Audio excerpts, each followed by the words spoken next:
Welcome to Fantasy Audiobook. Greek Mythology, God of Fire and Craftsmen. Chapter 31. The process of prophecy is not complicated. Prometheus closed his eyes and fell into meditation. After a brief moment, he opened his eyes again. There was still surprise and amazement in his eyes that didn't fade away. Prometheus saw a picture that shocked him, about the future of Hephaestus, the son of the queen Hera, the god of fire and craftsmen. He was amazed by it. What do you see? Zeus was sensitive to the strangeness of Prometheus, his eyes narrowed, and a cold light flashed. Prometheus's heart tightened. He was very familiar with Zeus's eyes. Whenever he gets angry and wants to kill someone, he will show a similar look. Tell me, Prometheus, what did you see? Zeus asked again, seemingly losing his previous patience. I see that the future Hephaestus has become the original god. Zeus God King, his potential is huge, and his growth has surprised me. Prometheus spoke truthfully. This answer stunned Zeus on the spot. Although he is the king of the gods, his strength so far is only at the peak of the main god realm. It is extremely difficult to break through the original. But this Hephaestus, the son born of Hera's own will, has potential so great that it surpasses him. Achieve the original divine realm. Zeus felt like he was sitting on pins and needles. Continue to prophesy for me. Zeus roared in a low voice, Hephaestus, will you replace me and become the fourth generation king of gods? The problem is serious now. Prometheus' answer determines whether Zeus will kill the gods. Obviously, he will not be king of the gods. After a while, Prometheus shook his head and smiled, King Zeus, you will also become the original god in the future. No god, yes, no god can shake your position. There seems to be a special magic in this gentle and plain words. Zeus felt more at ease. Because he believed in Prometheus. In the future, I will also become the original god. Then, it is impossible for Hephaestus to surpass me. In this case, I can include him in Mount Olympus. Zeus pondered for a while, then suddenly burst out laughing, and shouted, okay. Very good. Prometheus, I will reward you. I'll go first. After he finished speaking, he spread his wings and flew directly away from the temple. Wait for a long time after he leaves. Prometheus, who was sitting there, stood up. At this time, he suddenly found that his back was already wet with sweat, and even the palms of his hands were also stained with sweat. He lowered his head, spread his palms, his eyes were blank for a moment, and then gathered again. Prometheus, you actually deceived the king of the gods. What are you doing? Prometheus' heart beat wildly. About the second prophecy, he lied to Zeus. Everything he said was Kai Guo's deception. But when Prometheus thought of the future he had foreseen, the future that belonged to Hephaestus, he had difficulty telling the truth to Zeus. It can only be this way, thought Prometheus. The other side, over a pristine wasteland. Many red long-necked birds sang and flew by. Suddenly, a shadow rushed over quickly, causing a strong wind. Frightened, the group of flaming birds fled in all directions, quacking. Flying for so long, it's time to rest. The shadow stopped, stood in midair, and whispered to itself. Hephaestus took off his hood, revealing his handsome face. The wind rattled his cloak. After Hephaestus left the Libyan capital, he chose a random direction to fly.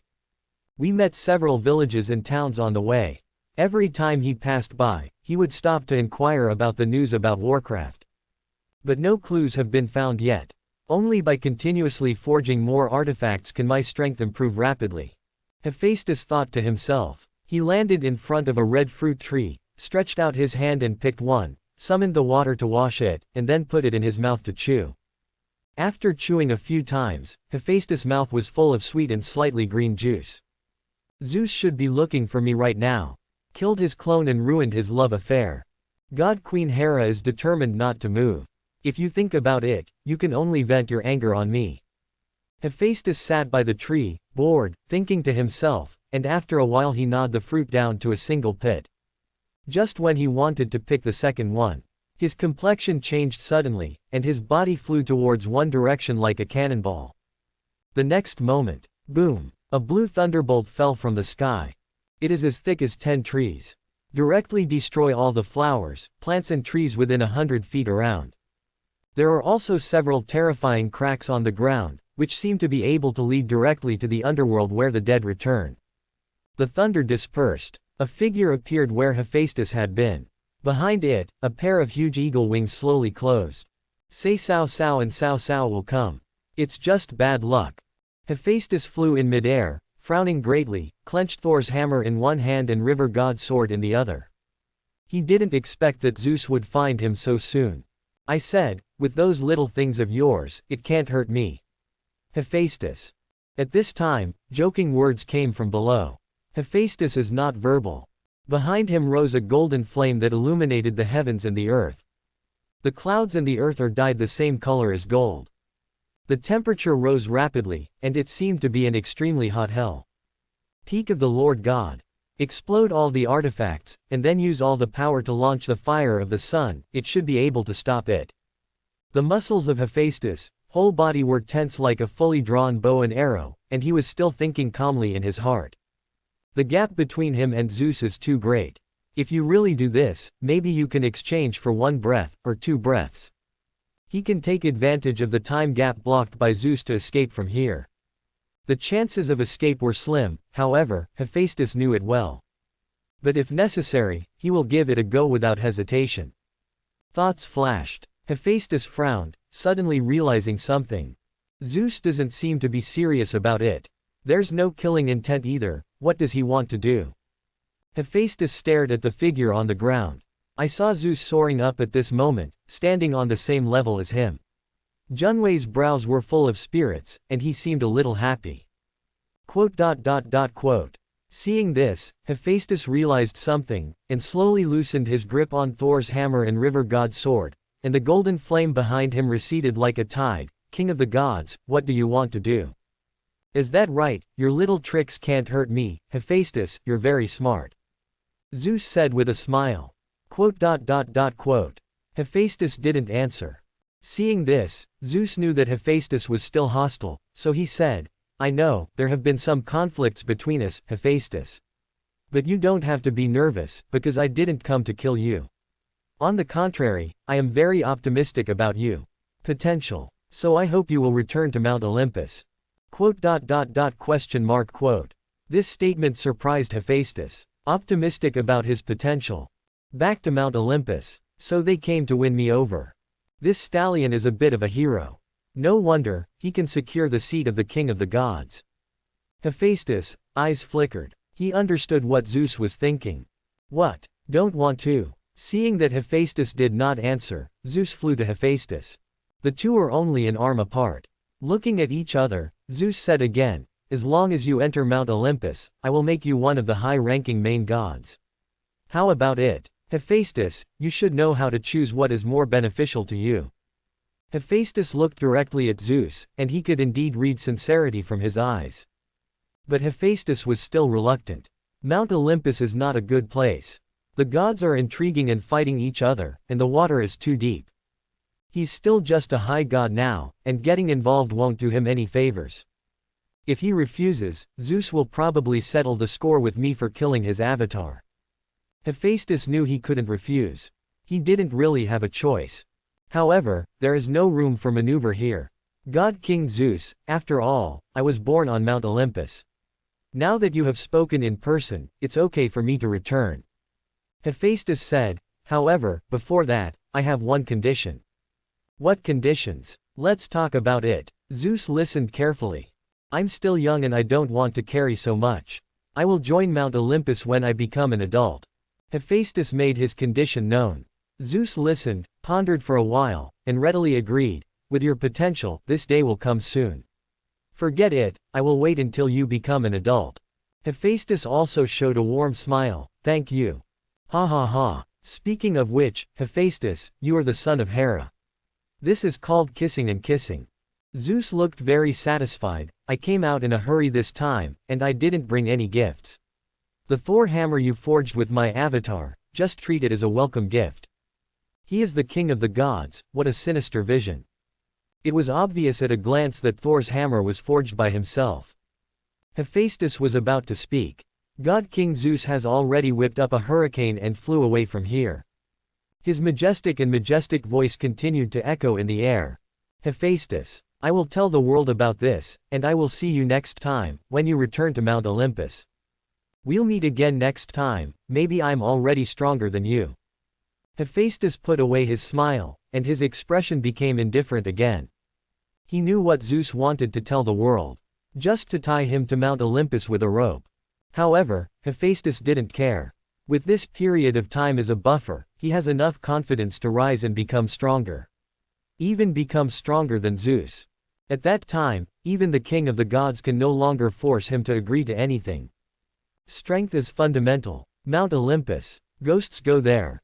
Hephaestus disappeared into the sky like a shooting star. As predicted. After talking with Hephaestus and returning satisfied, Zeus announced that Hephaestus was from Mount Olympus and was under his protection. This news surprised many gods. Most of their impressions of Hephaestus are still ugly abandoned babies. Unexpectedly, Hephaestus has grown to the point where Zeus, the king of the gods, threw out an olive branch. Few days passed. Hephaestus still did not find any trace of the monster. Maybe the place I passed was too barren. Even human villages are pitifully few. So much so that it was an extravagant hope for him to find a big city-state with better information to inquire. If this continues, when will we find Warcraft? Improve your strength and surpass Zeus. Hephaestus flew in mid-air, feeling dizzy. Only by forging artifacts can he quickly increase his strength, but now, he can't find raw materials at all. Make bricks without straw. Hey, there seems to be a big river ahead. Hephaestus suddenly noticed something, and looked into the distance. He now has many priesthoods, including the priesthood of the river, so he has a sense of affinity for the river. Immediately felt the rushing flow of the river ahead. So Hephaestus picked up speed and flew past with a whoosh. What a big river. Hephaestus sighed in admiration. His body fell on the water, floating but not sinking. This big river is constantly rushing, and it is very wide. Standing here, you can't see the other side at all. From time to time, schools of fish in the water jump out of the water to breathe the air, bringing a wonderful landscape. Hephaestus had been traveling for several days without washing his body properly. So at this moment, I couldn't help but dived into the river. After a while, PFF'd. Hephaestus resurfaced and spat out a mouthful of water. He wiped his face, then flicked his long wet golden hair, splashing countless crystal drops of water. Such a handsome face makes such an action, which is extremely attractive. If a human woman witnessed this scene, she might faint from excitement. Comfortable. Hephaestus grinned in satisfaction. He manipulated the water flow to wash every corner of his body to ensure it was clean. Immediately afterwards, under his control, all the water marks on his body were pulled out and fell into the river. Even the moisture on the clothes was pumped clean. Thousands of times better than washing machines. Catch some more fish. After Hephaestus took a bath, he activated his clairvoyance to look at the bottom of the river. Immediately, I saw many schools of fish swimming at the bottom of the river. Just when he was about to catch fish and grill them for a full meal. A burst of dense air-breaking sounds suddenly hit from all directions. Sobbing and sobbing, especially piercing. Quote. Hephaestus was startled, and looked around. It was discovered that there was a dense rain of arrows attacking and killing him. If you can't hide, you will definitely be shot into a sieve. Who is it again? Hephaestus wondered. The movement of the hand is not slow, raising the hand to summon the river. Boom! I saw the river rising from the ground. Rise to the wind, turn into a water curtain as thick as a city wall, covering the sky and the sun, and blocking it in all directions. Bang bang bang bang. These dense rain of arrows failed to break through the defense and collapsed one after another. It turned out to be water condensed. 3 rounds of water arrows attacked the past. The vast river boiled like boiling water. More than a dozen water jets rumbled out of the water in succession.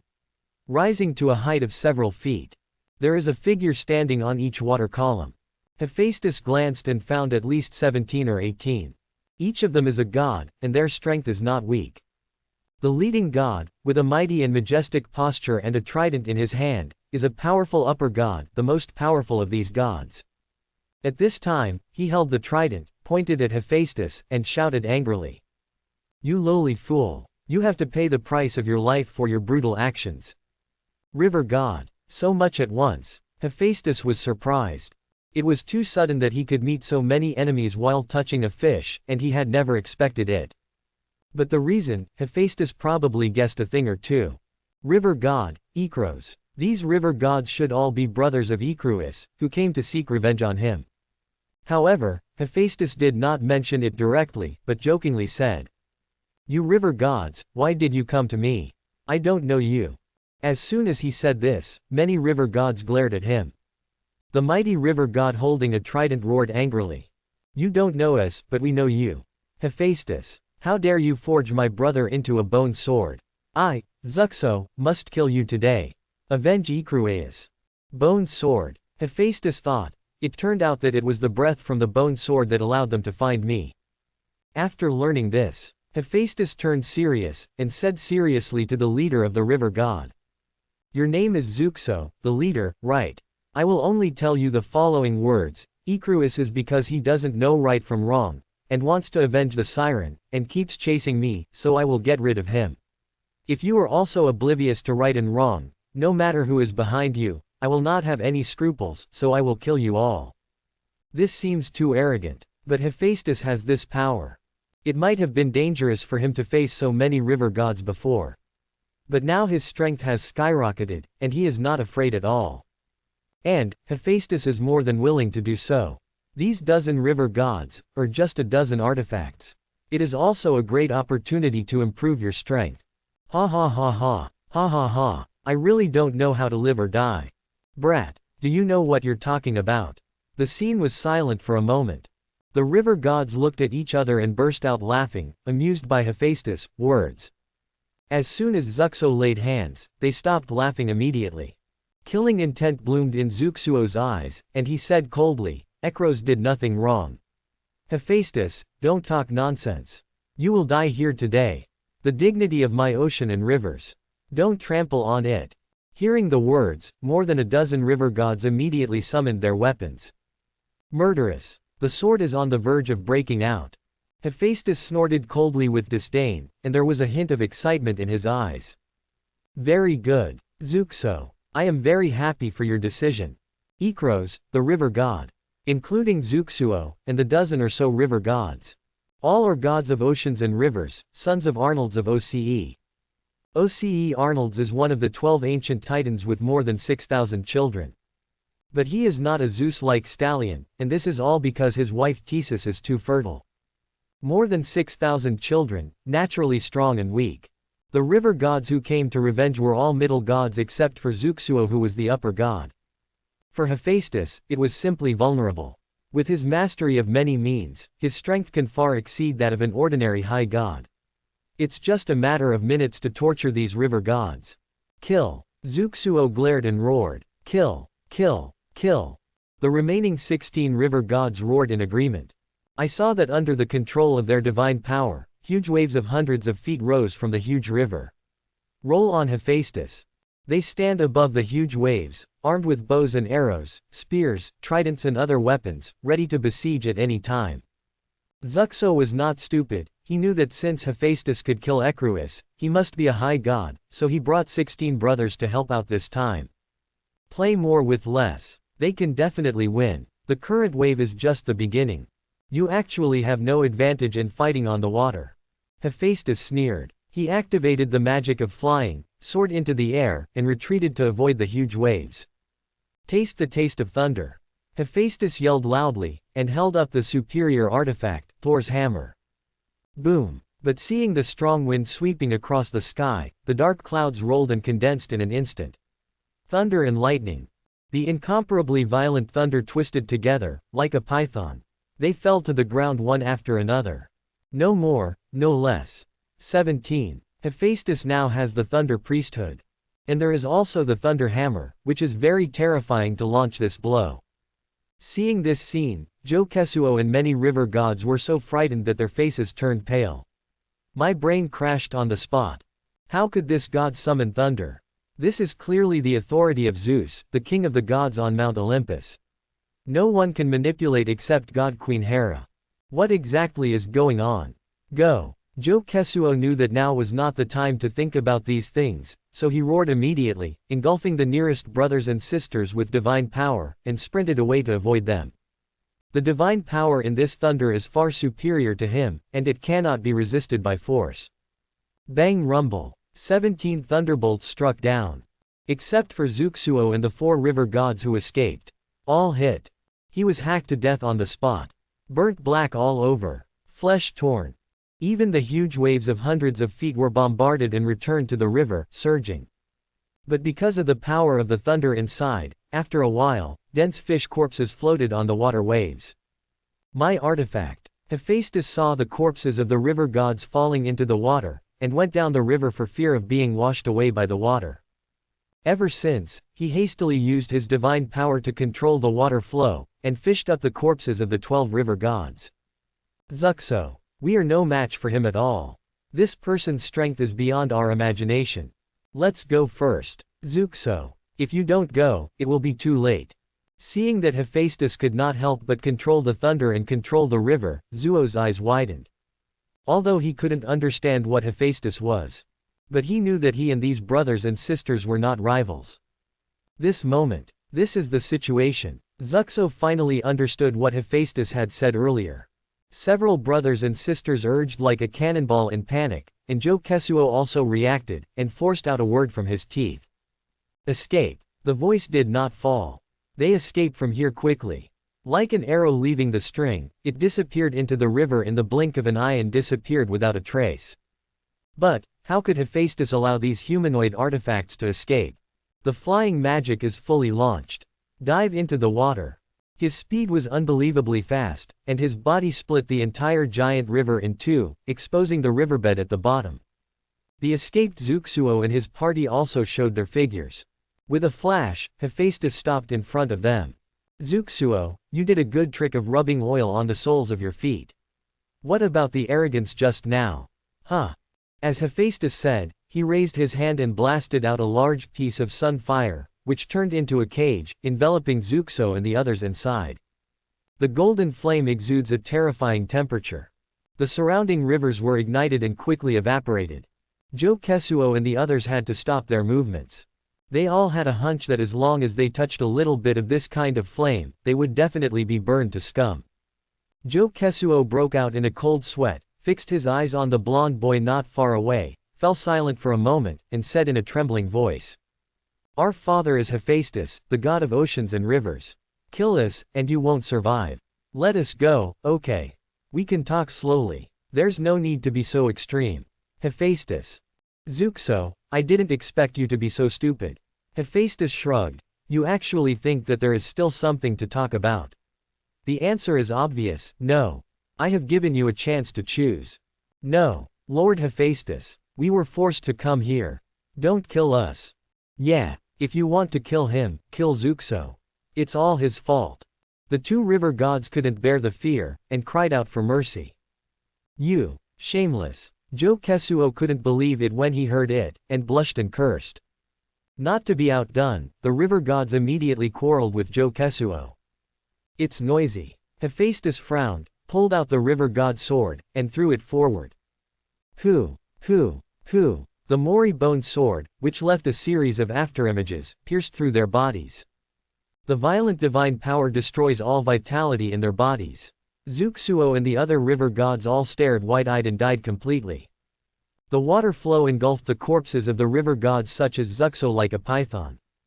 Excitement flashed in Hephaestus' eyes. These corpses are all used to forge artifacts. His strength will definitely skyrocket a lot. The loss of not being able to find the monsters for so many days has been made up for in one go. Bind the corpses of the 17 river gods with running water. Hephaestus put them on his shoulders and flew off into the distance. Now I need to find a place to forge the artifact properly.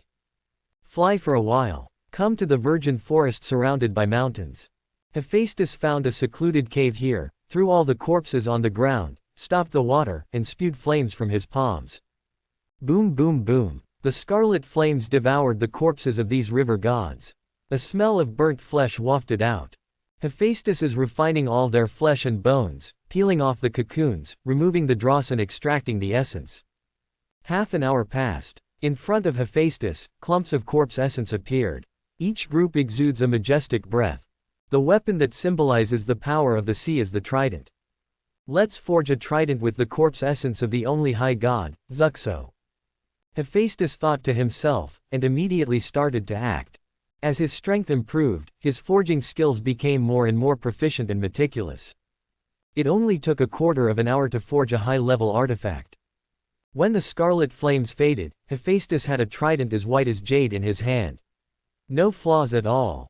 Ding dong. Congratulations to the host for successfully forging a perfect, high-level artifact. The system rewards level promotion card X1. 100 years of divine power. Unlimited storage space. System rewards are coming. Hephaestus smiled. It was the first time he forged a perfect high-grade artifact, and the system rewards were also very generous. The storage space is opened, which means that he doesn't have to hang these artifacts on his body anytime and anywhere. It is much more convenient. With a thought of Hephaestus, the trident disappeared from his hand immediately. He called up the panel, and a light curtain immediately appeared in front of him, with many grids inside. The first square contains a trident. With another thought, Hephaestus returned the trident to his hand. Very nice. Hephaestus nodded, and put his existing river god sword, Thor's hammer, flame staff, siren bone flute, and trident into the system space. Then continue to forge the corpse essence. Half a day passed. Hephaestus consumed a lot of divine power and spirit, kept improving, and finally successfully forged all the essence of these god corpses. Among them is a pair of bows and arrows, which were forged with 11 groups of corpse essence, and also formed a high-level artifact of perfect quality, which is no less powerful than a trident. In addition, there are shields, spears and a staff, all of which are of perfect quality without exception. To achieve this level, Hephaestus undoubtedly spent a lot of money, his body was almost hollowed out, and his brain was drained. If it weren't for Hephaestus' strong willpower, he might have passed out directly. But the system rewards are also extremely generous. Hephaestus got 900 years of divine power, 4 strength promotion cards, and 45 charm points. These gave him the hope of breaking through the realm of the main god. Great harvest. The family of the god of oceans and rivers is really my lucky star. After Hephaestus finished forging, his face was as pale as a vampire who hadn't seen the sun all year round. He immediately opened the system panel and rubbed his hands excitedly. I saw a plus sign appearing behind his charisma and strength columns. Without any hesitation, Hephaestus kept clicking with his consciousness to add all the inventory. Rumble. Waves of surging divine power suddenly emerged. Wow. It hurts. Hephaestus' complexion suddenly changed, and he became very red. Now he only felt that his whole body was being thrown into the furnace and continuously burned with flames, placed on an anvil and continuously beaten with a hammer. The piercing pain almost made him breathless. However, Hephaestus is having fun. His strength is constantly improving at the same time. High God 6th rank, the 7th rank of Upper God. 8th step, 9th order. Lord God realm. Ah! Hephaestus couldn't help raising his head and let out a loud roar. The vast power in his body crazily spilled out. The eyes turned into miraculous lightning. The whole body is lit with golden flames. Long hair dancing. The gods came to the world. Rumble. Attracted, dark clouds gather quickly. Thousands of thunderbolts exploded in the sky one after another. Seems to be celebrating the moment too. With strong willpower, Hephaestus finally took control of his body and suppressed the vast and violent power. The thunder in his eyes and the fire of the sun on his body faded away one after another. His clothes were scorched clean, and he was now revealing a perfect figure with a tall and straight body and delicate muscles. The realm of the Lord God. I have finally entered the realm of the Lord God. Hephaestus didn't pay attention to those minutiae. My heart is very excited. His body is full of powerful divine power. He felt stronger than ever. Now, Hephaestus is also the main god without Zeus's acknowledgement and support. Although his bloodline level is the main god. But if you want to grow to this level, you don't know how many difficulties you have to overcome and how much time it will take. It will never be as easy as Hephaestus is now. System, bring up my system panel. Hephaestus gave orders with consciousness. I saw the system panel immediately appeared in front of me. Host. Hephaestus. Race. Greek protos. Portfolio. Open black lens bracket artisan close black lens bracket, open black lens bracket river close black lens bracket, open black lens bracket thunder close black lens bracket. Bloodline level, Lord God 9th rank. Strength level, Lord God level 1. Items, siren bone flute, fire staff, river sword, thunder hammer, trident, sacred bone bow and arrow, sacred bone shield, sacred bone spear. It is indeed the Lord God. Hephaestus' eyes sparkled. But it's not enough. Zeus is the pinnacle of the main god. I'm still not his opponent. To improve your strength, you must continue to work hard. Hephaestus clenched his fists, his eyes determined. Of course he wouldn't naively think that he could defeat Zeus now. There is still a distance from that realm. Now, Oceanic River Shrine. The majestic old man sitting on the throne jumped into a rage, roaring ferociously. This is trampling on my dignity. Insulting the god of oceans and rivers. I will never allow him to live in this world. The old man wears a magnificent crown. The majestic temperament can be compared with Zeus, the king of the gods. It is the god of oceans and rivers, O.C.E. Arnold's, one of the 12 titans. He just clearly felt that more than a dozen children who had a blood connection with him had completely disappeared. This kind of disappearance means death. And O.C.E. Arnold's knew how they died. Zuxo led a dozen brothers and sisters to besiege Hephaestus and avenge Icrueus, he knew it. Now, Zuxo and the others are all dead. The results are obvious. It was the gods of Olympus, Hephaestus killed them all. O.C.E. Arnold's had 6,000 sons and daughters, and the death of one Icrueus would not be of much concern. But now more than a dozen were killed at once. This is not just a simple matter of blood feud. This is about the dignity of their oceanic and river protoss. This revenge must be avenged. Father, don't be impulsive. Next to the throne, a rather handsome young man frowned in dissuasion. Hephaestus, we can't kill him yet. He is Aeschylus, known as the Silver Whirlpool, son of the god of oceans and rivers. Okay. The old man looked back at him with flaming eyes, and frowned. Why can't I kill him? If I don't take revenge, I will lose all face. How can I gain a foothold? Father, this Hephaestus really cannot be killed now. Aeschylus took 2 steps forward. Zeus, the king of the gods, has just announced that this god is under his protection.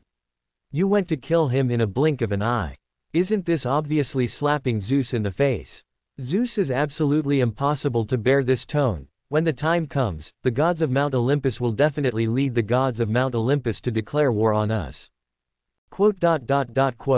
When Arnold's heard this, the wrinkles on his face tightened, showing hesitation, and his anger subsided a little. He thought for a while. There is some truth to what Aeschylus said. However, Arnold snorted coldly and said, how can we gods of oceans and rivers be afraid of Mount Olympus? If Zeus really wants to fight against this evil, I will accompany you. Aeschylus looked a little complicated, sighed and continued, Father is right.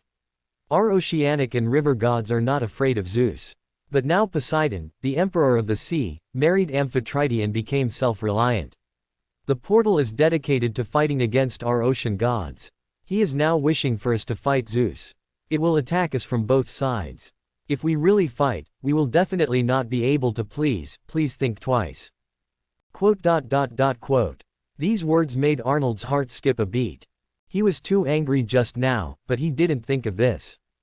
Poseidon, the emperor of the sea, is indeed a big threat to their oceanic and river gods. You're right. Arnold's completely calmed down now. After pondering for a moment, he said with unwilling eyes, this matter still needs to be discussed in the long term. Then, we have to let go of that evil obstacle for the time being and choose another time, and Zeus, sooner or later, I will settle accounts with him. Arnold's tone was full of resentment. He did have a deep hatred for Zeus. Zeus was originally his son-in-law. Zeus's first wife, Métis, was his daughter. But Zeus received a prophecy that the child born to Métis would replace the god-king. Zeus was afraid that this day would come, so he swallowed Métis in one gulp, so as to prevent her from giving birth to an offspring to replace him. Later, although Athena came out of Zeus' head, Métis never came out, and was swallowed by Zeus just like that. As the father of Métis, how could Arnold's not resent Zeus? That's why Arnold said, this account will have to be settled sooner or later. Aeschylus breathed a sigh of relief. It was not easy persuading this father to change his decision. Dot dot dot dot dot. Dot dot dot dot dot. The other side. Hephaestus doesn't yet know what happened at Oceanic River Shrine. He is worrying about clothes at the moment. When breaking through, the divine power in the body ran out of control. The sun's fire burned his clothes to pieces, and now he is standing naked in the cave. A gust of cold wind blew, and it was chilly up and down. Do you want to cover yourself with leaves again? Hephaestus scratched his head. He used to cover his body with an apron made of leaves in Lemnos. But today is not what it used to be. He has become the main god, so of course he doesn't need to return to his original life. Hephaestus searched for raw materials in this primeval forest, and within a short time, he made a set of exquisite and gorgeous clothes. Of course, a cloak is indispensable to cover his stunning appearance. After doing all this, Hephaestus used clairvoyance to observe and investigate, selected a direction, continued to set off, and flew away from this virgin forest. That night, the world fell into darkness. A cool breeze blows in front of you.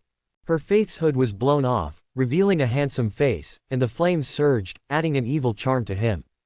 He held a handful of scarlet flames in his palm. It is the only fire in this world.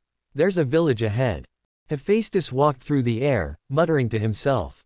With his magic clairvoyance, he can see clearly the scene hundreds of miles away. There is a village inhabited by humans. At this moment, on a night that should have been peaceful, the village was in great chaos.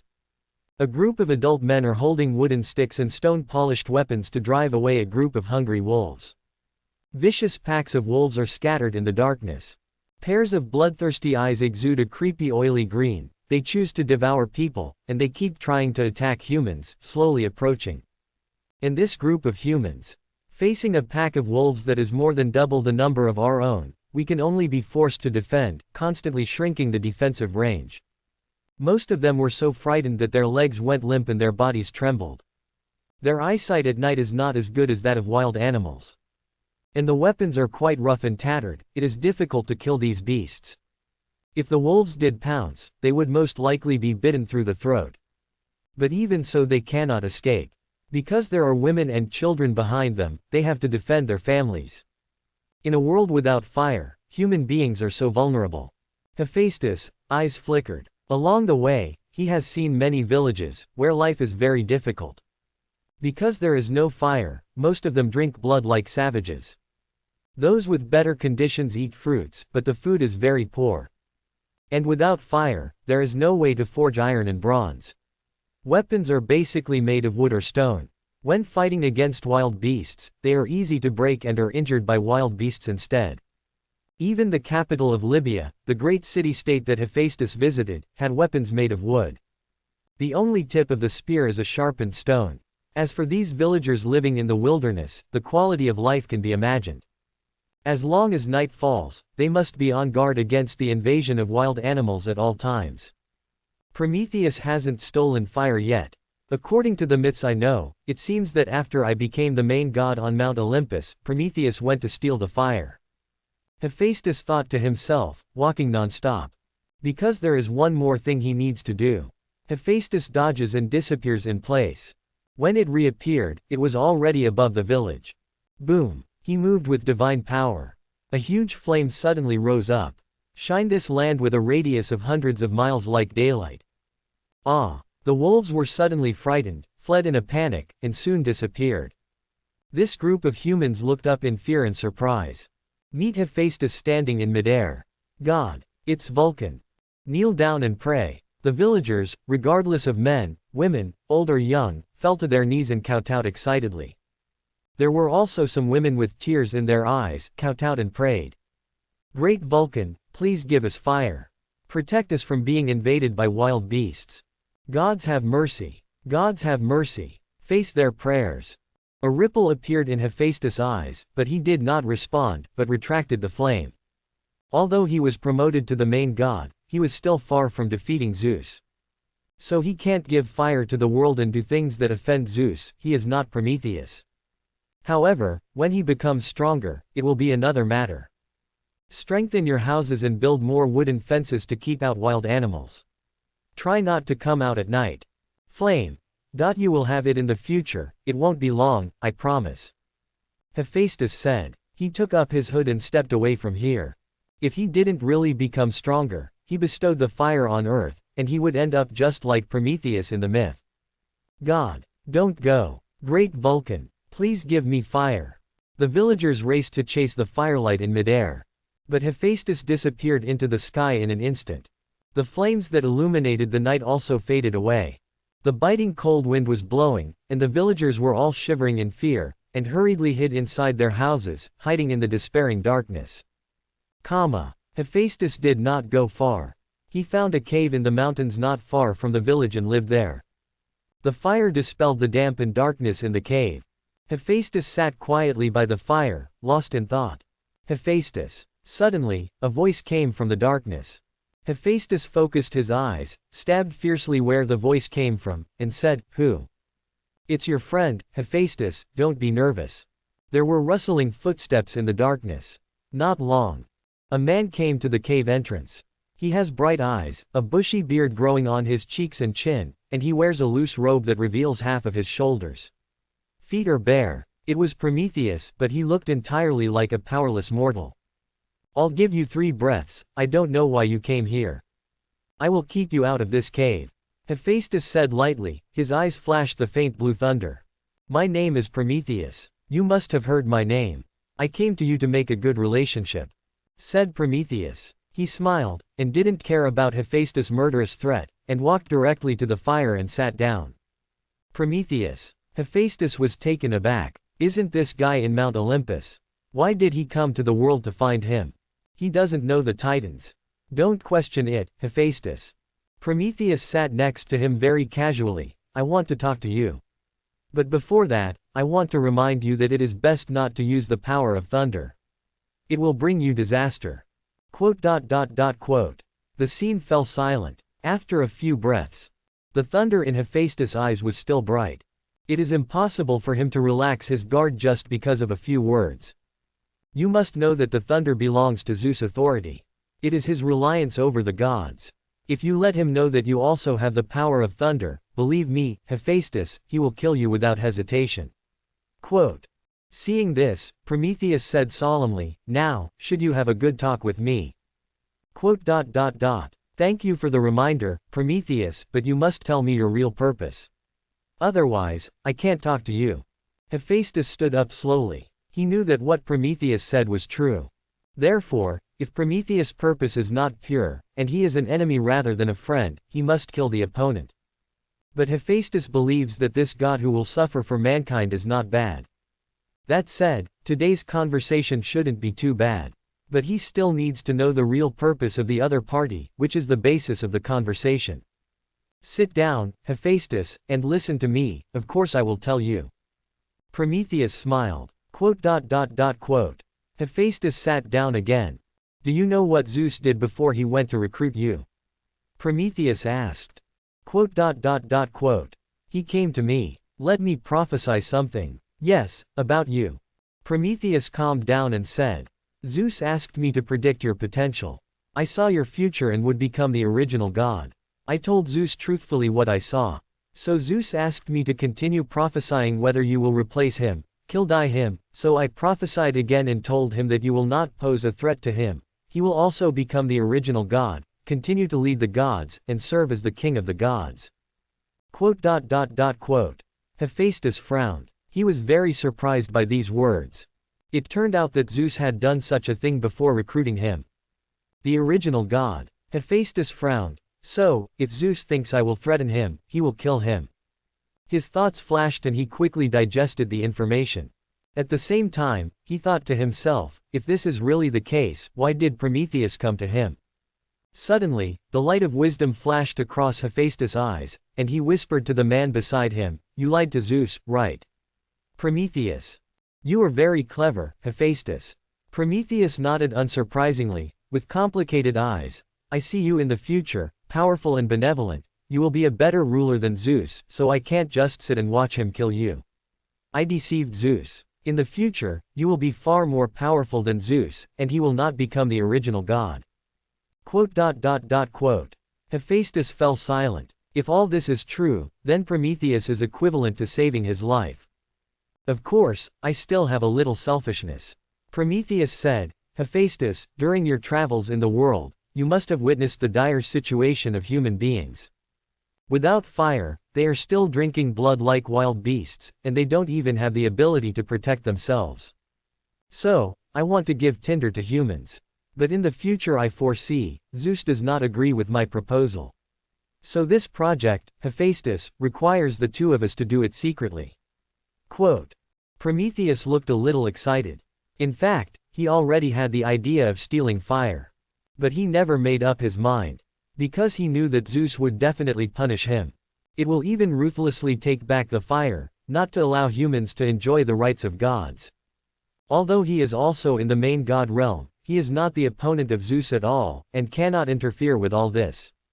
That's why Prometheus was delayed until now. Until he sees Hephaestus in the future. Prometheus knew that his chance had come. The two of us. Prometheus. After hearing what he said, Hephaestus shook his head and smiled helplessly. You think too highly of me. I can't beat Zeus, and I can't help you with this. Of course I know. Prometheus was not discouraged, and looked directly into the boy's eyes seriously. But you have the sun fire. As long as you take me to hell to hide for a while. You know, the gods of hell are afraid of the sun fire. And hell can block the gods of Mount Olympus. There is some truth to what Prometheus said. But Hephaestus thought hesitantly. If he plays steadily, he will surpass Zeus in no time. At that time, it can still give the world fire. No need to take risks now. However, plans cannot keep up with changes. Prometheus made a request to him now, and he happened to owe Prometheus a favor. Hephaestus thought about it, and decided to agree. Looking at each other, Hephaestus said, After you succeed, come to me immediately. I will take you to hell for refuge. Okay. Hephaestus, I knew it, I saw the right person. Seeing his promise, Prometheus smiled happily. I'll see you later when I steal the fire. By the way, Hephaestus, remember, no matter what happens, don't use the power of thunder again. The reason why Zeus knew that you would become the original god and still didn't kill you was because he was confident that at the same level, he was invincible with the power of thunder. But if you let him know that you have also mastered thunder, then you are in danger. Quote. I understand. Prometheus. Hephaestus nodded. Prometheus, reminder is timely. Otherwise, if he keeps using the power of thunder like this, Zeus will notice something is wrong sooner or later. After using it once or twice, it can still be covered up with Thor's hammer, which is not a flaw. Mount Olympus, palace of divine fire. Here in the middle of the night, it is still as bright as day. In the depths of this palace, the eternal divine fire is burning blazingly. As long as the fire is stolen, the plan will be more than half successful. In the shadows behind the great colonnades of the shrine, Prometheus didn't know when to appear, he was quite nervous, looking around vigilantly. After negotiating with Hephaestus, he immediately rushed back to Mount Olympus to steal the fire. The sooner this happens the better. The faster it is, the less suspicious Zeus will be. The guards guarding the shrine outside did not find Prometheus. Like a ghost, he quietly sneaked into the temple. Passing through two empty halls, he came to the deepest part. There is a round altar in the center here, 1 person high, carved with patterns on the outside, and the whole is the same color as bronze. At the very top is concave, where the divine fire burns blazingly. This kind of divine fire does not need divine support and will never go out. In the era when most human beings are still in the period of drinking blood, the significance of Shinho is self-evident. Prometheus breathed a sigh of relief, his expression calmed down, he walked up to the divine fire, took out the Holy Grail from his robe, and received the divine fire. The process was smooth. The Holy Grail of Prometheus is lit. Now, he just needs to take the fire away from Mount Olympus, and everything will be safe. Do you know what you're doing? At this time, a cold voice suddenly sounded behind him. Prometheus shook his big hand involuntarily, he turned his head slightly, and out of the corner of his eye, he saw a young goddess in golden armor. The goddess is majestic, her appearance is bright and refined, and her eyes are piercing with burning eyes. Athena. Prometheus called out. Holding the Holy Grail that was ignited with divine fire, he slowly turned around to face the goddess. Do you know yourself? What are you doing? Athena repeated, eyes piercing. Human beings are my children. Athena, you also gave them wisdom, you should know their situation. Prometheus sighed. He wanted to persuade Athena. You can propose to the king of gods. It is up to the king of gods to decide whether to bestow human fire. Instead of coming here in the middle of the night to do despicable theft. Athena replied coldly. I foresaw the future, and Zeus would not agree. Otherwise, why would I come to steal the fire? Prometheus took 2 steps forward, and his divine power was running secretly. Athena, we can completely pretend that we haven't seen each other tonight. Return the magic fire immediately. Prometheus, I can pretend I didn't see anything. Athena raised her voice suddenly, and drew out her great sword, pointing directly at Prometheus. Seeing this, Prometheus showed a helpless smile. Okay. Don't be impulsive, Athena, I can return the magic fire, and you put away the sword first, okay. Heard the words. Athena's eyes flickered, and she lowered her big sword. The moment she relaxed her guard, the figure of Prometheus flashed and disappeared in place. Athena's face turned cold, and she immediately rushed out with her sword raised. When she came outside, several guards of the Guardian Palace had already fallen to the ground, life and death. Prometheus, you're an idiot. Athena clenched her fists tightly, her silver teeth creaked, and an angry look appeared on her bright face. At this point, she could actually catch up. But Athena recalled what Prometheus said just now, and she hesitated again. She also understands that Tinder can make human life better. The creation of human beings also has her share of credit. So Athena also has deep feelings for human beings. This was the source of her hesitation. It is also the reason why Prometheus escaped from Mount Olympus smoothly. You shouldn't be doing this. You can't bear the anger of God King Zeus, Prometheus. Athena's mind was a little confused, but she didn't catch up in the end, and stuck her big sword on the ground bitterly. Athena, what's going on here? Rumble. In the distant sky, 8 celestial horses fanned their wings, pulled the chariot and galloped through the air. There is a golden flame burning on it. It is the fire of the sun that shines on the sky and the earth. And in the center of the flame, stands a majestic and handsome male god, wearing a crown woven with branches on his head. His elegant appearance is peerless. It is Apollo, the god of light, one of the most handsome male gods on Mount Olympus. He was standing on the carriage at the moment, asking Athena condescendingly. Just after he noticed the fluctuation of divine power, Apollo rushed over immediately. As soon as they arrived here, they found the guards guarding the shrine fell to the ground, and Athena stood at the door with an angry face. Athena was silent for a while, but said again, Prometheus stole the fire and fled to the world. Apollo's face was startled, and he shouted, you really mean what you said? Is it Prometheus? Athena put away her weapon, nodded and said, it's him. Hurry up and report to the god king. I'll chase him. Where did he escape? Apollo exclaimed solemnly. There is no delay in this matter. Athena was expressionless, and pointed in a direction, there. Apollo hurriedly drove the sun chariot to chase after him. After the chariot of the sun disappeared into the sky, Athena turned and left. Prometheus stealing fire. Soon Zeus, the king of the gods, was alarmed. Soon after, Apollo, the god of light, returned in his chariot. He failed to catch Prometheus, and the journey was in vain. Apollo, Ares, Helios, in the name of the king of the gods, I command you to hunt down Prometheus, a traitor. How dare you steal god fire? I will make him pay a terrible price. Let him understand the consequences of offending the god king. Zeus roared with blue veins on his forehead. His anger wasn't just because of the theft of Shinho. Also because of betrayal. He believed in Prometheus, and Prometheus did such a thing. I'll wait, I promise to capture Prometheus. Apollo, the god of light, Ares, the god of war, and Helios, the sun god, came out together, responding solemnly to their god king. An unknown mountain range. I saw a stream of light cut through the darkness and descend from the sky. Roll up a strong air pressure, bending the whole forest. The streamer swayed to the ground, revealing his figure. It was a middle-aged man with a beard, holding a round cup in his right hand, and a flame was burning inside.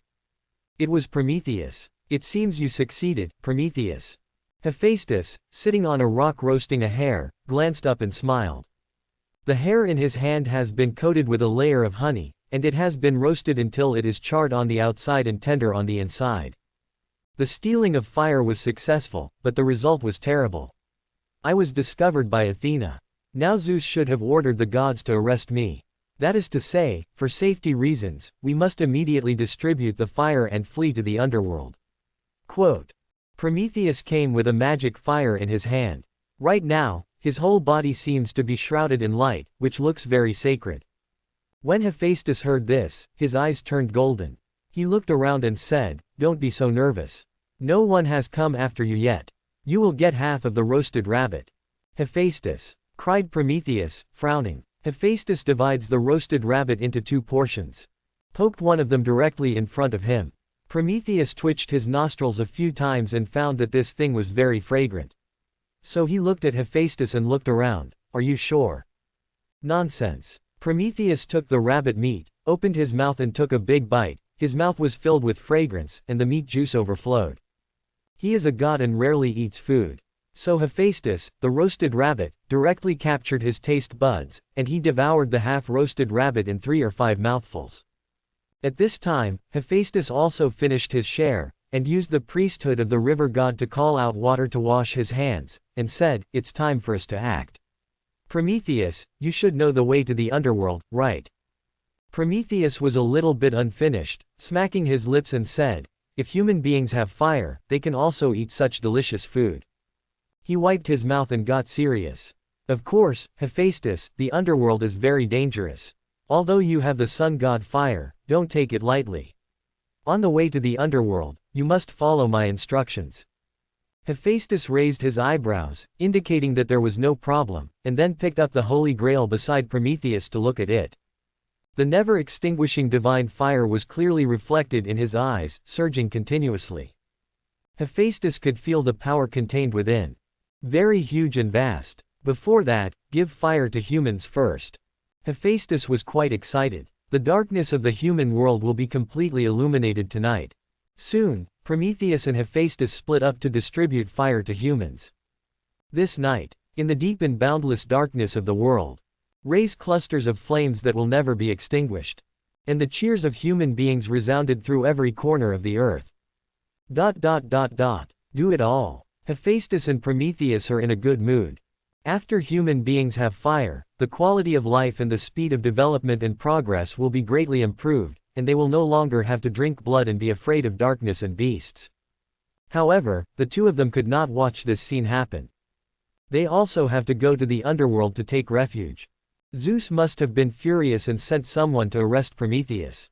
To go to the underworld, one must follow the path passed by the dead soul.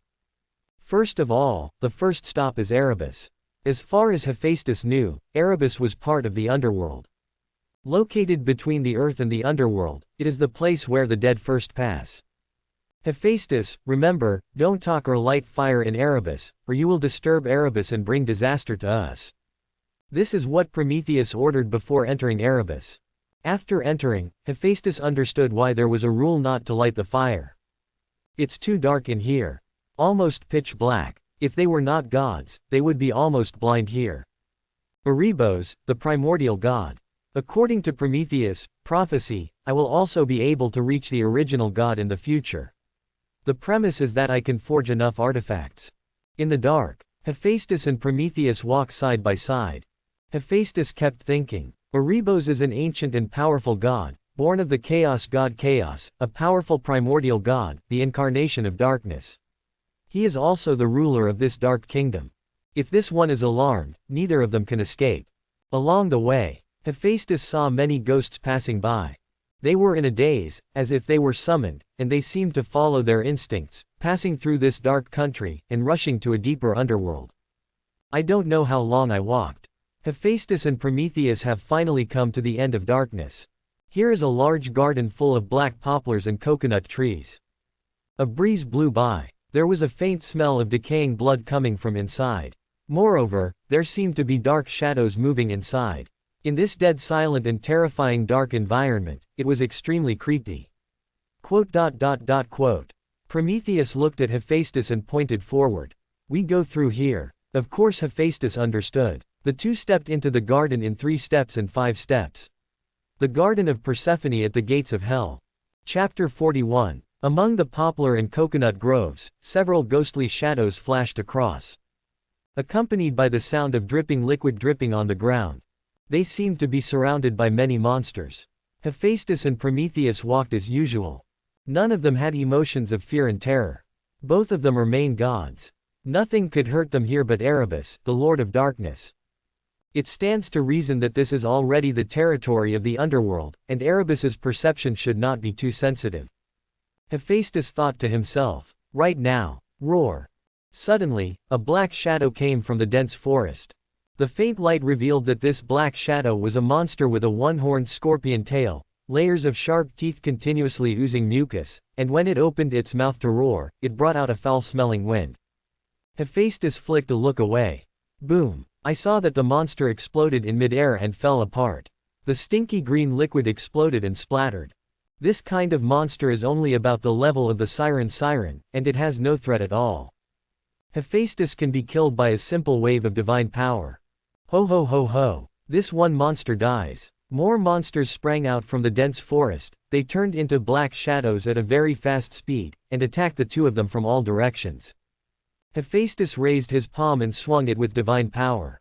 Bang rumble. The powerful and ferocious divine power exploded like a cannonball, and the coercion was astonishing. Wherever it passed, all the monsters exploded to death. The screams are coming and coming. This action alarmed some monsters' onlookers. Seeing how strong Hephaestus was, they all ran away in fear. Although they all desperately want to devour their flesh and blood, they also know that they are definitely not this person's opponent. Hephaestus did not go after him either. These monsters are of little value. A few of them are about the strength of the lower gods. Even if it is made into an artifact, there is no way to improve its strength now. After Hephaestus was promoted to the realm of the main god, the lower artifacts were useless. The system will only issue rewards for high rank and above artifacts. Ahead is the gate of hell. Prometheus whispered. They have left the borders of Erebus. Naturally, those taboos no longer need to be followed. The one guarding the gate of hell seems to be a powerful monster. Hephaestus' eyes flickered. After the two passed through this large forest-like garden. Come to the 2 huge doors. The world on the other side of the door is the underworld. In contrast, the dead souls, who are as small as ants, keep passing by here, entering but not exiting. Beside the gate, there is also a giant beast squatting. As soon as Prometheus and Hephaestus came, it immediately stood up and stopped them. You two don't belong to the underworld. Get out of here quickly. Otherwise I will eat you. This gigantic monster spit out human words. Its tone was fierce and oppressive. It looks like a dog, but it has 3 heads, dark green eyes, and it looks terrifying. At this time, the 3 dog heads made sounds together, superimposed, and it was a bit noisy. Guardians of the gates of hell, we. Prometheus was about to speak. Roar. The hell 3-headed dog came over with a roar, looking fierce and vicious, obviously really wanting to eat the 2 of them.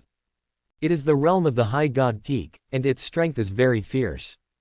In its eyes, the aura of Prometheus is ordinary, while the aura of Hephaestus is very immature, like a newborn baby. They are not strong and easy to deal with. As long as it is not the main god, then it can ravage each other. 3-headed dog of hell, Cerberus. Hephaestus rubbed his hands. It's a good ingredient. Since you want to eat us so much, come on. He smiled brightly. The killing intent gushed out from his body, and the overwhelming coercion swept out, making this place even more terrifying. Many dead souls who passed by here could not help but tremble. Seeing this, Prometheus hurriedly said, Hephaestus, don't do anything yet, give it to me, and I will negotiate with it, okay? You still refuse to leave. Then just obediently be eaten by me. The hell 3-headed dog saw that the two had no intention of retreating at all, and the blue underworld flames condensed from the mouths of the 3 dogs. I want to burn the 2 of them to death immediately. No, don't do it yet. Prometheus shouted again. You step back first. Prometheus. I can also negotiate with it. It's just in another way. After Hephaestus finished speaking, his figure suddenly disappeared. At this time, the three-headed dog of hell spewed out a surging flame of the underworld. As far as the eye could see, everything turned into a boiling blue sea of flames. The terrifying high temperature can almost burn everything. Those poor dead souls were directly burned to ashes. No, Prometheus can only dodge. And he shouted worriedly, Hephaestus. Don't kill him, we can't offend Hades. Cerberus, the three-headed dog of hell, is the watchdog of Hades, the king of the underworld, guarding the gate of the underworld. If you kill it, you will definitely offend Pluto. They came to the underworld to take refuge, and offending Hades would undoubtedly be very detrimental to them. Prometheus, voice fell. Boom. I saw the vast blue sea of fire. A huge coercion rises. And at the same time, a slender and dazzling scarlet thread flickered. Directly divide the vast sea of fire into two. Lightning rushed towards the hill-like body of the hell three-headed dog. At this time, the eyes of the hell three-headed dog also showed shock. The hell three-headed dog sensed that this coercion was in the realm of the main god. In other words, this immature god is a powerful main god. And it is only the peak of the upper god. It is impossible to be an opponent at all. This time it hit the iron plate. No, spare me. See the scarlet silk thread coming. The hell three-headed dog was full of fear of death, and wanted to shout this sentence immediately. But it was too late. The scarlet light flashed away. Cerberus felt a warm burning sensation from his neck. It was warm and made him a little tired. There was no time to think about it. His consciousness has been plunged into eternal darkness. Boom. The huge body like a hill fell to the ground. Blood gushes out and gathers into scarlet streams. The sweet smell of blood permeates the air. Immediately afterwards, the blue sea of flames dissipated completely. The figure of Prometheus reappeared in front of the hell three-headed dog. He turned his head to see Hephaestus standing beside him, smiling broadly. Because this Cerberus at the peak of the upper god can create a higher artifact, which means that his strength can be improved by a bit. You shouldn't have killed it. We still have to be protected by Hades. Prometheus said helplessly. With all due respect, Prometheus, relying on yourself is the most reliable way. Hephaestus shrugged and spoke his mind. As long as his strength improves fast enough, there is no need to hide in the underworld. And Hades may not be reliable. It is fundamental to have strong strength. Prometheus had a complicated face and was speechless. A wisp of scarlet flame rose from the fingertips of Hephaestus, and he threw it on the corpse of the three-headed hellhound. Boom! The scarlet flames rose against the wind, and immediately devoured the flesh and blood of the hell three-headed dog. A moment of effort. After being tempered by flames, a mass of pure essence full of magic power appeared in front of the two of them. Prometheus was curious about this scene, staring with wide eyes. I saw Hephaestus manipulating the flames to condense various utensils, constantly forging the essence, and gradually, a blue bead the size of a baby's fist appeared in front of the two of them. The beads are crystal clear. There is still a small handful of flames burning inside, constantly emitting magic fluctuations, obviously not ordinary. Ding dong. Congratulations to the host for successfully forging a perfect, high-level artifact. The system rewards clergy, fire. Divine magic, hellfire. 300 years of divine power. The cold mechanical sound of the system sounded. Hephaestus, heart beat suddenly faster. The priesthood of Vulcan. Finally got it. Hephaestus was very happy and immediately opened the system panel. From now on, he is the real god of fire and craftsman. With this priesthood, his control over flames and forging skills will reach a new and higher level. In such a short period of time, a high-level artifact was forged. Although Prometheus knew that the future Hephaestus would be powerful, he was still shocked by this scene. And just as he was shocked by it, boom, suddenly, a coercion gushed out. It was Hephaestus who broke through. The second level of the main god. Prometheus looked at the blonde boy with even more surprise, as if looking at a monster. What's wrong? Hephaestus suppressed the violent divine power in his body, and found that Prometheus' eyes were strange. You've been promoted too fast. It's only been a little over a year since you were born. Prometheus had a complicated face. Fast? I think it's too slow. Hephaestus said. Hearing this, Prometheus was speechless for a while, rolled his eyes, and stepped into the gate of hell first. Wait for me, Prometheus. Hephaestus laughed and followed. Long after Hephaestus and Hephaestus both entered the underworld, 3 powerful auras appeared in front of the gate of hell one after another. The leader is Apollo, the god of light. He has a majestic and handsome appearance, and wears a crown woven with laurel branches, a myrtle, and olive trees. His whole body seems to be bathed in holy light, bringing light to the dark surroundings. Beside him is the sun god Helios, who is also very handsome and elegant, with a white face and beardless, wearing a purple robe.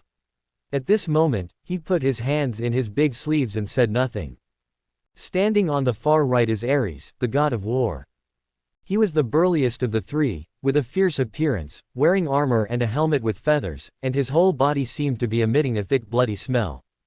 Are you sure Prometheus escaped to the underworld? Apollo. I don't like this place. At this moment, god of war Ares frowned and said. Apollo didn't answer. He searched his eyes, walked to the gate of hell, and looked down at the blood-soaked ground. Helios followed up, identified it, and asked doubtfully, is this the blood of the hell 3-headed dog? That's right, the 3-headed hellhound should have been killed. Apollo pondered for a moment, and said, my foresight was correct, Prometheus, and entered hell. What an idiot. Killing the 3-headed hell dog. It's the same as offending Hades, the king of the underworld. They still want to stay in hell. I'll catch him sooner or later. Take him back and punish him. God of war Ares yelled arrogantly. Hurry up, the blood is not dry yet, Prometheus must have just left. The underworld is not suitable for staying for long. The sooner we catch him, the better. Said the sun god Helios. That's right, follow up. Apollo nodded with a serious look, and stepped into the gate of hell first. Clatter. The sound of surging water kept coming. Hephaestus was standing on the bank of a black river. There is a thick white mist over the river, obscuring the view. Prometheus stood beside him and explained, the rules of the river Styx are special, and the gods cannot fly, so we can only cross by boat. In fact, he didn't say it, but Hephaestus could feel it. Where the rules are, the forbidden area. You said before, prepare some coins, it turns out that it is the ferry fee for the boat. Hephaestus flipped his wrist, revealing a handful of gold coins shining in his palm. Good. Prometheus also took out a handful of gold coins. Charon, the fairy god of the Styx, will take us there. The premise is that we pay enough money. He said, throwing a gold coin out. The gold coin splashed and floated several times on the black Styx, before finally disappearing into the thick white mist. Not long. In the black water and white mist, looming, a small boat slipped out. Standing on it was an old man in a tattered gray robe. The wrinkles on his face could kill flies, and he punted to the shore expressionlessly, staring at the two of them. Charon, god of crossing the river Styx, please take us across the river. Prometheus said respectfully. This old man on the ferry is not as simple as it seems. He is the son of 2 original gods, Erebus, the lord of darkness, and Nyx, the goddess of the night, and he is very powerful. Originally, the underworld does not allow living people, and even outside gods to enter and exit. Charon should also refuse to carry them across the river, or even drive them away. But he didn't, his personality was very salty, and he didn't want to meddle in other people's business at all. As long as you have money, you can cross the river, no matter who it is. So Hephaestus and Prometheus boarded his ship easily. Of course, the gold coins were also paid to him. Styx god, besides taking us across the river, I also want to make a deal with you. Stand on the sampan. After Hephaestus waited for the boat to leave the river bank, he said calmly to the old man. Prometheus's heart tightened. It is not a wise choice to make a deal with the gods of the underworld. He didn't know what Hephaestus was up to. But at this moment, Hephaestus gave him a look of, relax. Prometheus had no choice but to wait and see, without saying anything. Charon glanced at Hephaestus, but without saying a word, continued to punting dully. It seems that there is no interest at all. I have a lot of artifacts here, you can choose them at will, it's just a small favor. Hephaestus takes out the artifact from storage. Such as siren bone flute, flame staff, river god sword, trident, etc., including the newly forged hellfire beads. These things made Charon's eyes a little turbulent. You could tell he was surprised. After we leave, there will probably be gods from Mount Olympus crossing the river. You don't want to take them on board. This is the terms of the transaction. Hephaestus said again. What he needs most now is time. Give him time and he will grow and become stronger. And this Styx is a good opportunity to stop the gods of Mount Olympus. These are all made by you. Charon spoke with a hoarse voice. He ignored the transaction and asked an irrelevant question instead. Hephaestus blinked, and said quickly, yes, I am the god of fire and craftsmen. I can forge the most exquisite things in the world, and I can also forge powerful artifacts. What do you want, Charon? Put it away, I'm not interested in artifacts. Charon remained expressionless and continued to punting. Hephaestus also fell silent. This old man looks a bit out of touch, a bit difficult to deal with. When he was thinking about how to impress the other party, Charon said again, however, little guy, if you can create a unique musical instrument that even I, Charon, have never seen before, I will promise to help you. Hephaestus smiled brightly upon hearing this. This request is too simple. He was born in Washa in his previous life, which is a country of etiquette and has a wide variety of musical instruments. Let alone one kind, he can create 100 kinds. Prometheus was quite excited when he saw Hephaestus' expression. It couldn't be better to stop the pursuit of the main god of Mount Olympus. It's easy, Charon, let's say it first, I made it, you are not allowed to go back on your word. As long as you can do it. Charon remained expressionless.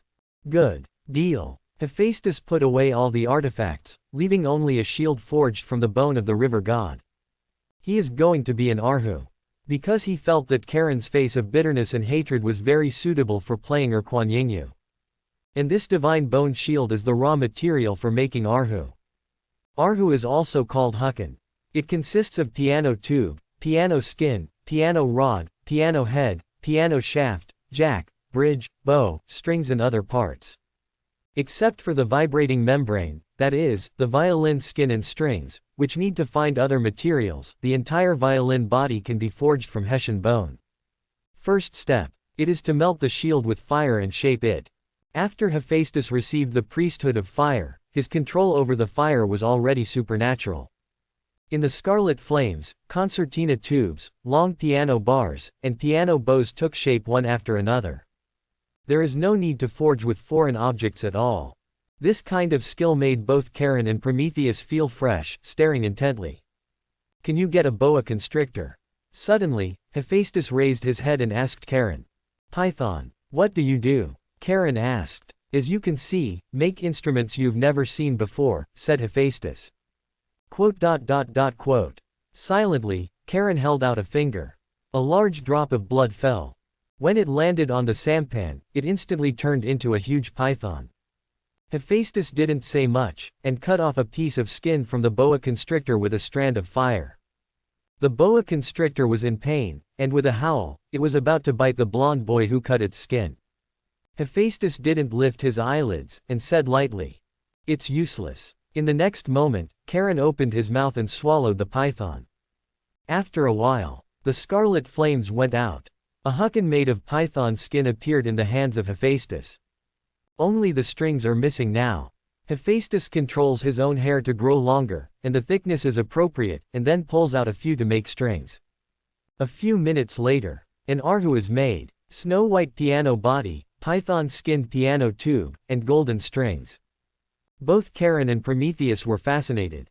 Seeing the completion of the production, Charon couldn't help asking, "What instrument is this?" Hukan. Hephaestus replied. He adjusted the hukan, held it in his arms, meditated for a while, and pulled the bow. Immediately, an inspiring clank sound flowed out. It is very artistic conception of golden iron horses, thousands of miles of yellow sand. Both sides of the Styx River are constantly echoing. The gloomy and dead energy has been dispelled a lot. In fact, every musical instrument can express the 7 emotions and 6 desires, what is needed is the realm of the performer. After a long time, the music was silent. Charon continued to say, "Little guy, I didn't expect you to have such a talent. What's the name of this song?" "Light Walk, you should be able to learn it." Hephaestus smiled and handed the Arhu to Charon. Charon took it, and he couldn't put it down, and there was a hint of excitement on his face, and said, Huchin, light work, very good. Little guy, I will help you with this. However, I can only delay it for 7 days. Hephaestus and Prometheus exchanged glances. 7 days is enough. Hephaestus nodded. He also knew that the gods of Mount Olympus were not to be trifled with. Charon is willing to help this favor, and he has tried his best to delay it for 7 days. After crossing the Styx River, Charon and his boat disappeared into the white mist again. Hephaestus and Prometheus left without looking back. Hopefully Charon can keep his word, said Prometheus. At this time, there was a burst of music from the depths of the Styx. Hephaestus paused and said with a smile, he will. On the banks of the river Styx, through the gate of hell, the 3 gods Apollo, Ares and Helios who came to the underworld appeared here. After standing on the shore for a while, Ares said impatiently, what are we going to do now? Wait for the crossing of the Styx, Charon. Apollo said. They, too, cannot fly here and must rely on ferries to cross the river. It didn't take long. The 3 of them suddenly heard a strange sound coming from the river Styx. In black water and white mist, a small boat floated slowly. And an old man was sitting on the boat, holding a weird musical instrument in his arms, playing it constantly. This person is naturally Charon, the god of ferrying the Styx. He fell in love with the hucken made by Hephaestus. It was a joy to pull along the way, and almost the entire Styx echoed the sound. Styx ferry god, please take us across the river. We were ordered by Zeus to capture the traitor. The sun god Helios stepped forward and said respectfully. He also knew the background of the old man Charon, so he didn't dare to make mistakes. Charon is still playing the arhu. The style of music is completely different from Hephaestus' bright walk. He played it, babbling and babbling, sad and shrill with great terror. The dead soul couldn't help trembling when he heard it. The 3 gods of Mount Olympus also had their hairs standing on end, looking very uncomfortable. Ares waited impatiently, frowning and about to shout. But Apollo stopped him. The 2 looked at each other, and Apollo shook his head solemnly. Ares snorted coldly, but said nothing. After a long time, the song ended. Charon touched the hucken in satisfaction, looked up at the 3 of them, and said in a hoarse voice, cross the river, pay the money. You pay the money, and I will take you across the river. Pay. The 3 gods were startled. They were all surprised. I didn't expect the gods to pay money to cross the river. Styx river crossing god, we are here to arrest the traitor under the order of Zeus, the king of the gods. We came in a hurry and did not bring any money with us. Please be lenient. Apollo said with a bit of embarrassment on his face. Charon's empty eyes stared at the 3 of them for a moment. He picked up the hucken, twitched the bow, and continued to play his own hucken. God crossing the river Styx. Helios called. Charon didn't pay attention to it, he was very contented and played very intoxicated. This scene made Ares, the god of war, unbearable. He is cruel and bloodthirsty by nature, impulsive and irritable, and he never does things without thinking. After being left alone by Charon, he became angry and roared directly. Stupid donkey. I'll give you 3 breaths. Throw away the junk in your hand. Take us across the river obediently. Otherwise, I'll wring your head off and chop it up and feed it to the dogs. The voice did not fall. A spear appeared in his hand, and he threw it directly at Charon. This blow was extremely powerful. Like thunder, the spear disappeared in a flash. No way. Both Apollo and Helios were taken aback by this move, and shouted hastily. At the same time, he cursed inwardly, this idiot Ares has no brains. The god of crossing the Styx, you can't offend him at all. However, it was too late. Squeak, squeak, squeak. Just listen to the sudden change of the sound of crossing god Charon hucken, howling like a ghost. Boom. The spear projected by Ares exploded and turned into a ball of dust. Charon raised his lifeless face and looked at Ares, flames spewed from his sunken eye sockets. You have offended god of Styx ferry. Rumble. A terrifying coercion swept out. Moreover, it was accompanied by great power of rules, which directly suppressed Ares, god of war, so hard to move. Be merciful. Seeing this, Apollo and Helios shouted in unison. One of them bloomed with great light, and the other blasted out the sun fire, but they didn't attack, they just guarded Ares. But they are still one step slower. The wooden stick of Charon's punting has already been whipped. Boom! Ares was hit hard on the chest, and his body flew backwards. He was still in the air, and a big mouthful of blood spewed out of his mouth. He fell to the ground, rolled over 10 steps away, and struggled for a long time before getting up. Ares' face was distorted, wanting to fight in anger, but fear in his heart. He knew that he was not the opponent of the god of crossing the Styx. Seeing that Charon is so powerful, Apollo and Helios are also very afraid. The two sides stalemate for a moment.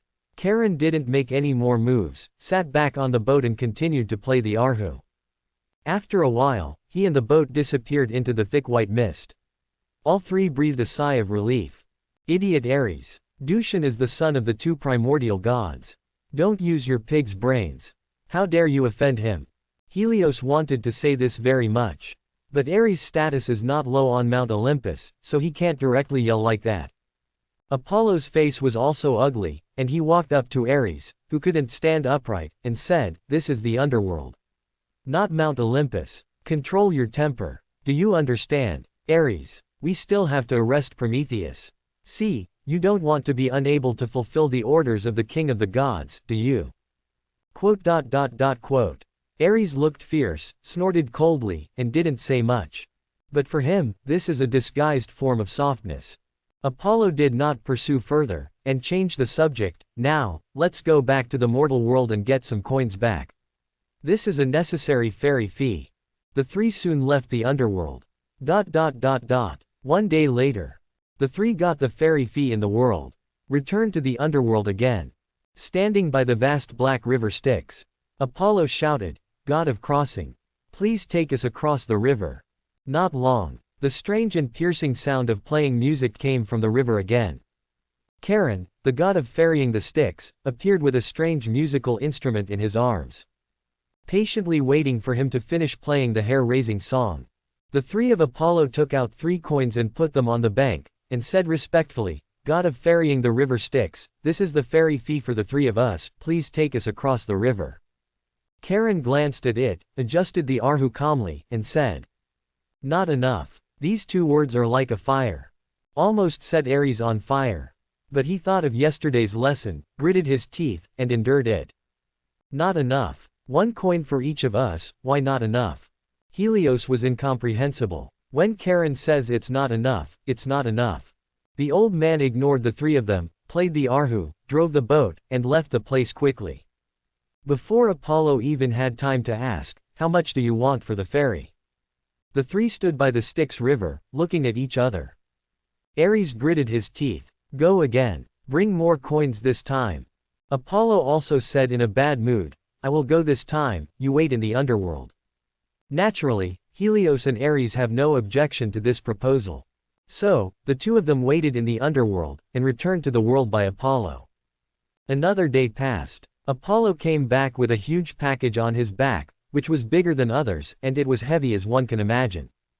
It is full of human coins. All 3 of them believed that they would definitely be able to cross the river this time. So Charon was summoned again. "And pile up this hill-like coin on the shore." However, Charon still replied coldly, "Not enough." This time, even Helios and Apollo could hardly keep calm. They both have an annoyed sense of being played on. Helios raised his voice a few degrees at this time, and shouted dissatisfiedly, "God crossing. Obviously only 1 coin is needed to cross the river. What we are giving now can send an entire legion over. What do you want?" Apollo also frowned and said, "Wu Shen, please make a price. We will definitely satisfy you, just don't play tricks on us like this again." Charon sat on the boat and thought for a while, then said, "You are powerful gods. You must bring a high-level artifact as a ferry fee." "A high-level artifact? You are deliberately making things difficult for us." Ares broke out these words coldly through his teeth, "We are here to arrest the traitor under the order of the god King Zeus. God crossing. If you let him escape, you will not escape the blame. Don't threaten me, little guy, this is the underworld, not Mount Olympus. What's more, your god king father can't scare me." Charon showed a look of disdain, and said one more sentence, If you want to cross the river, take the high-level artifact. Otherwise, nothing will be discussed. Of course, this is deliberately making things difficult for them. After all, Charon promised Hephaestus the gods who held Olympus for 7 days. Now, it's just the beginning. Apollo, Helios, Ares are all furious. But there was nothing he could do about this god of crossing. If they want to really reach the underworld, they must rely on Charon. If Charon is angered and Charon refuses to board, that is the worst. This crossing god is insatiable. Let's go back and report to the king of the gods. Apollo said angrily. The three had no choice but to go back to Mount Olympus and report the matter to the king of the gods. Mount Olympus. The three Apollos truthfully reported what had happened in the underworld. After hearing this, Zeus was very annoyed. This Charon simply does not take Olympus, the king of the gods, into his eyes. But, there is no way. Zeus also had to endure this tone. Who let the other party be the son of 2 original gods? No one wants to bear the wrath of the primordial god. Especially Zeus, who was coveted by all parties. King of the gods, please guide us on what to do. Apollo, the god of light, bowed and said, if you confirm your prophecy is correct, Apollo. Zeus clenched his fists tightly, and said as uncomfortable as eating a fly, I will take out a few high-level artifacts as your fairy fee. Yes. Apollo nodded. This is the only way to go now. Therefore, Zeus took out some unimportant high-level artifacts and gave them to the 3 Apollos. At the same time, he thought of Hephaestus, the son of Hera whom he met some time ago. He still remembered that this little guy was very good at forging. He melted and forged his avatar into a hammer, the talent is amazing. With him joining me, Mount Olympus will have another powerful force. When he and I both become the original gods, the underworld should be cleaned up. Zeus thought so. He didn't know that it was Hephaestus who helped Prometheus steal the fire and fled all the way.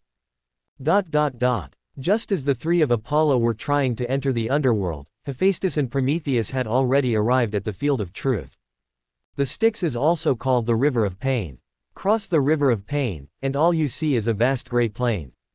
There are 2 roads linked here. One road leads to the place of happiness, Elysee Paradise. The other road leads to the place of pain, Hell.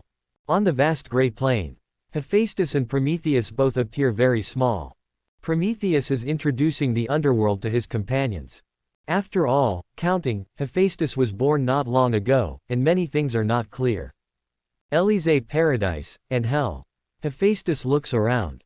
There are too many ghosts here. Some are so confused that they don't even know that they are dead. And some are awake, constantly crying out in pain. These dead souls are all awaiting judgment. The outcome of the trial represents whether they will go to the happy Elysee Paradise or the terrible Hell. This point is quite similar to the underworld that Hephaestus knew in his previous life. The difference is that there are only 3 great judges of the underworld here. So, what about the residents of Hades? Prometheus asked Hephaestus. Between Elysee Paradise and Hell, there is a huge and majestic palace, which is the residence of Hades, the king of the underworld, Prometheus explained. Hephaestus nodded. At the same time, a golden light shone in his eyes. After activating the divine spell, he immediately saw the end of the distant plain. There, he saw a huge and majestic palace with blue flames burning inside, which looked very eerie. Don't spy. It will be discovered by Pluto, said Prometheus. At this time, Hephaestus stared slightly. In the deep palace, a majestic man in a black robe suddenly turned his head, his eyes traveled through the distant space, and directly met him. These eyes are full of a terrifying breath of death, just like the underworld itself. I think Pluto has discovered it, Hephaestus said. He saw that the majestic black-robed man was smiling faintly at him. Prometheus heard the words and said, well, we were going to see him too. It will be faster this way. His voice fell. In the world of the underworld, a deep and magnetic sound resounded. It seems that there are guests from the underworld. Prometheus, what a rarity. Pluto, I'm taking the liberty to visit, please don't take offense. Prometheus said respectfully. Where? Prometheus, who is this kid next to me? He looks very interesting. Take him to my palace for a while. Prometheus, welcome to the underworld. Hades, voice came again. Yes, the great Pluto. Prometheus and Hephaestus looked at each other and agreed. The next moment, all the souls of the dead split to the two sides like a tide, making way for a straight path. Hephaestus and Prometheus strode past. Not long. The two came to the gate of the palace. Many powerful undead guards lined up to welcome them. They are full of lifelessness and seem to have no IQ. On the high steps at the end, Pluto, dressed in a black robe, stood there, looking at the two of them with a half-smile. His majestic aura of commanding the gods is no less than that of Zeus. The two walked up to Pluto to salute. Prometheus looked a little wary. Because they killed the three-headed hell dog, he was afraid that Hades would be angry because of it. But Hephaestus was generous, with a look of indifference. When the three of them met, Hades stared at Hephaestus with flickering eyes, and asked, "Little friend, you have the breath of Cerberus on your body, you killed it, right?" Prometheus's heart tightened suddenly, and he turned to Hephaestus. "Yes, I killed it. With all due respect, Pluto, your watchdog is too domineering." Hephaestus admitted bluntly. The divine power is still operating in the dark. Prometheus also became nervous. If Hades really wants to blame, they have to find a way to appease each other's anger. If they can't appease, then they can only run away. Hades in the underworld is as formidable as Zeus in Olympus. It is the most unwise choice for them to be enemies. Cerberus is indeed very arrogant. Who made its mother Echidna? You don't have to be nervous, I won't get angry and embarrass you. But Hades didn't mean to blame, turned around gracefully, and walked into the depths of the palace step by step. "Come with me, too, go in and sit down, and tell me by the way why you came to the underworld." The mother of the three-headed dog is Echidna. It is a half-human, half-snake monster with many offspring, including the Sphinx, Chimera, and Cerberus. And the hell three-headed dog, like Echidna, lives in hell. It was captured by Hades during an invasion of the underworld. All along, Hades has imprisoned it at the gate of hell, guarding the gate as a slave. If it is a partner, or a subordinate, Hades will not treat it like this. As a result, Hades didn't mind Hephaestus killing it. Seeing this, Hephaestus and Prometheus looked at each other and followed. "It seems that Hades will protect you, Prometheus." Walking, Hephaestus whispered. He could feel that Pluto had no hostility towards them. In other words, this time the plan can be successful. He can also slowly improve his strength in the underworld. I believe that there will be more monsters in the underworld than in the human world. At least, this is a good start. Prometheus said incredulously. As long as he didn't offend Hades, Prometheus believed that Hades would agree to protect him. After all, Pluto and Zeus have always been at odds, and there has been a long-standing grudge. The conflict between the two began with the abdication of the previous generation of god-kings. Hades is the eldest son of Kronos, the king of the previous generation of gods. Originally, the tyrannical Cronus was defeated by Zeus and several brothers and sisters. After being locked up, Hades should inherit the position of the king of the gods. However, Zeus stepped in and used a lottery method to snatch the position of god-king, and assigned Hades to the hell of the underworld to be the king of Hades. How could Hades endure this kind of hatred and humiliation? Therefore, he has always wanted to regain the position of god-king. But he also knew how powerful Zeus was, so he didn't act rashly. After so many years, Hades has been secretly accumulating strength for this goal. Its ambition is already obvious. Actually, Pluto, you must know that I came to the underworld to seek your protection.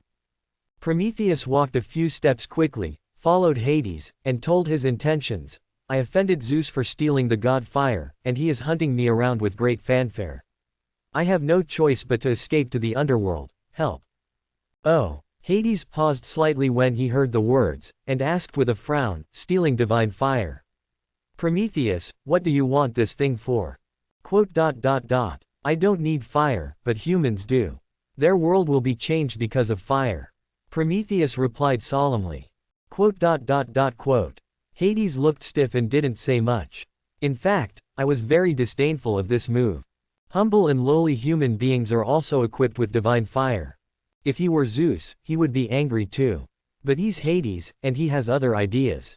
He has extraordinary eyesight, and can tell that Prometheus and the blonde boy are both very powerful, especially the blonde boy, whose aura is so immature, he is already in the realm of the main god, which shows his extraordinary potential. There is a more important point, that is, they and Zeus are against each other. If you can keep it as your own, the strength of the underworld will grow even more, why not do it? Prometheus, it seems that you have deep feelings for humans. But that's right, after all, humans are like your own children to you. Hades quickly returned to normal, and said confidently and domineeringly, when you come to the underworld, you can rest assured. No one can hurt you, even the king of the gods, Zeus. I promise. Prometheus showed a happy look on his face. The three came to the inner hall of Hades' palace. The whole palace is made of black stone. There are 8 braziers hanging from the top with black chains, and azure blue flames are burning inside, illuminating this place in a strange and eerie way. Climbing up the 3-tiered ladder, the highest point is the god of Hades. The handles on both sides are white skulls, very creepy.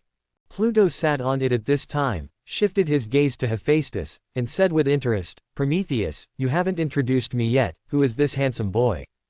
He just said to sit down. But in fact, the inner sanctuary was empty except for the chair under his buttocks.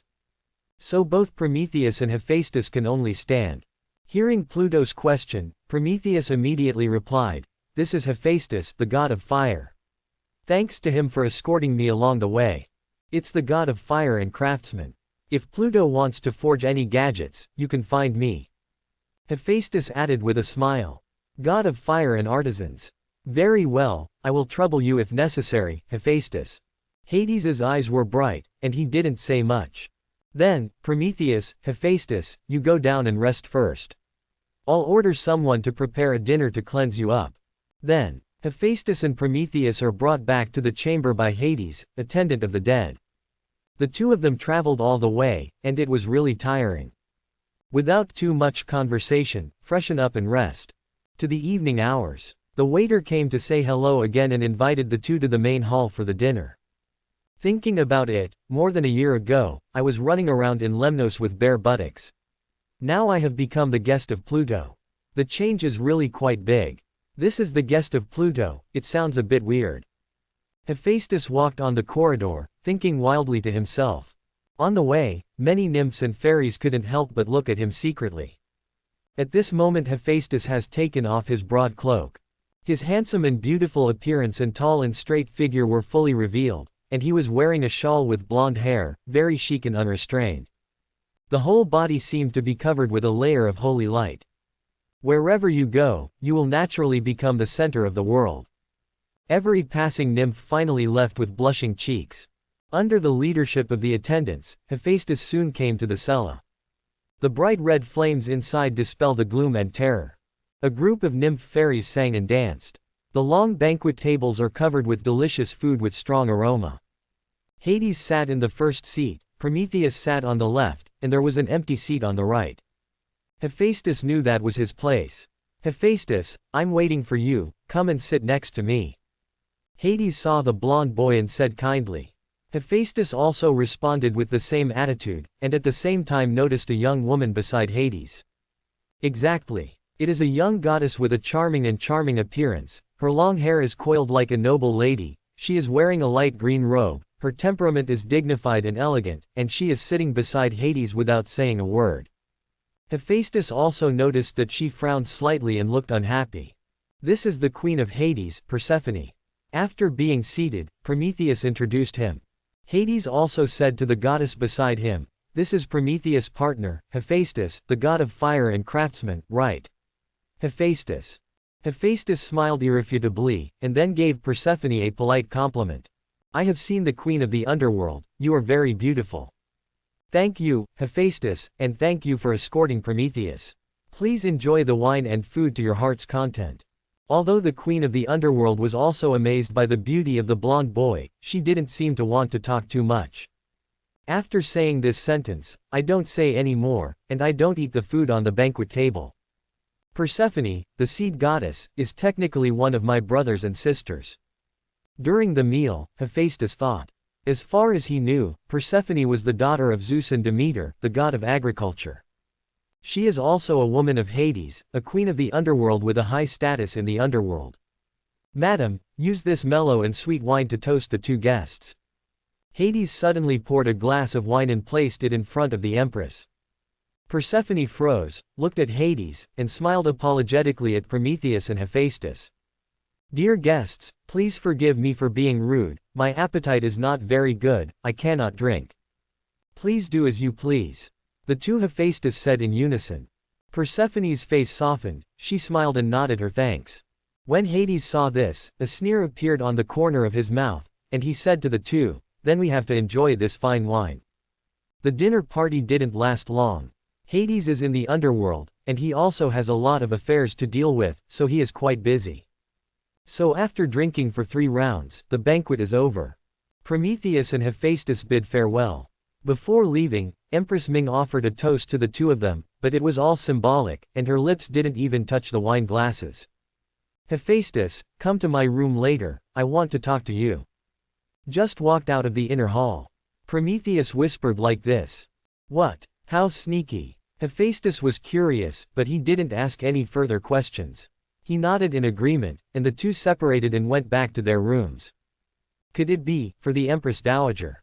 Before leaving, when the Queen of the Underworld toasted Prometheus, her eyes were not quite right.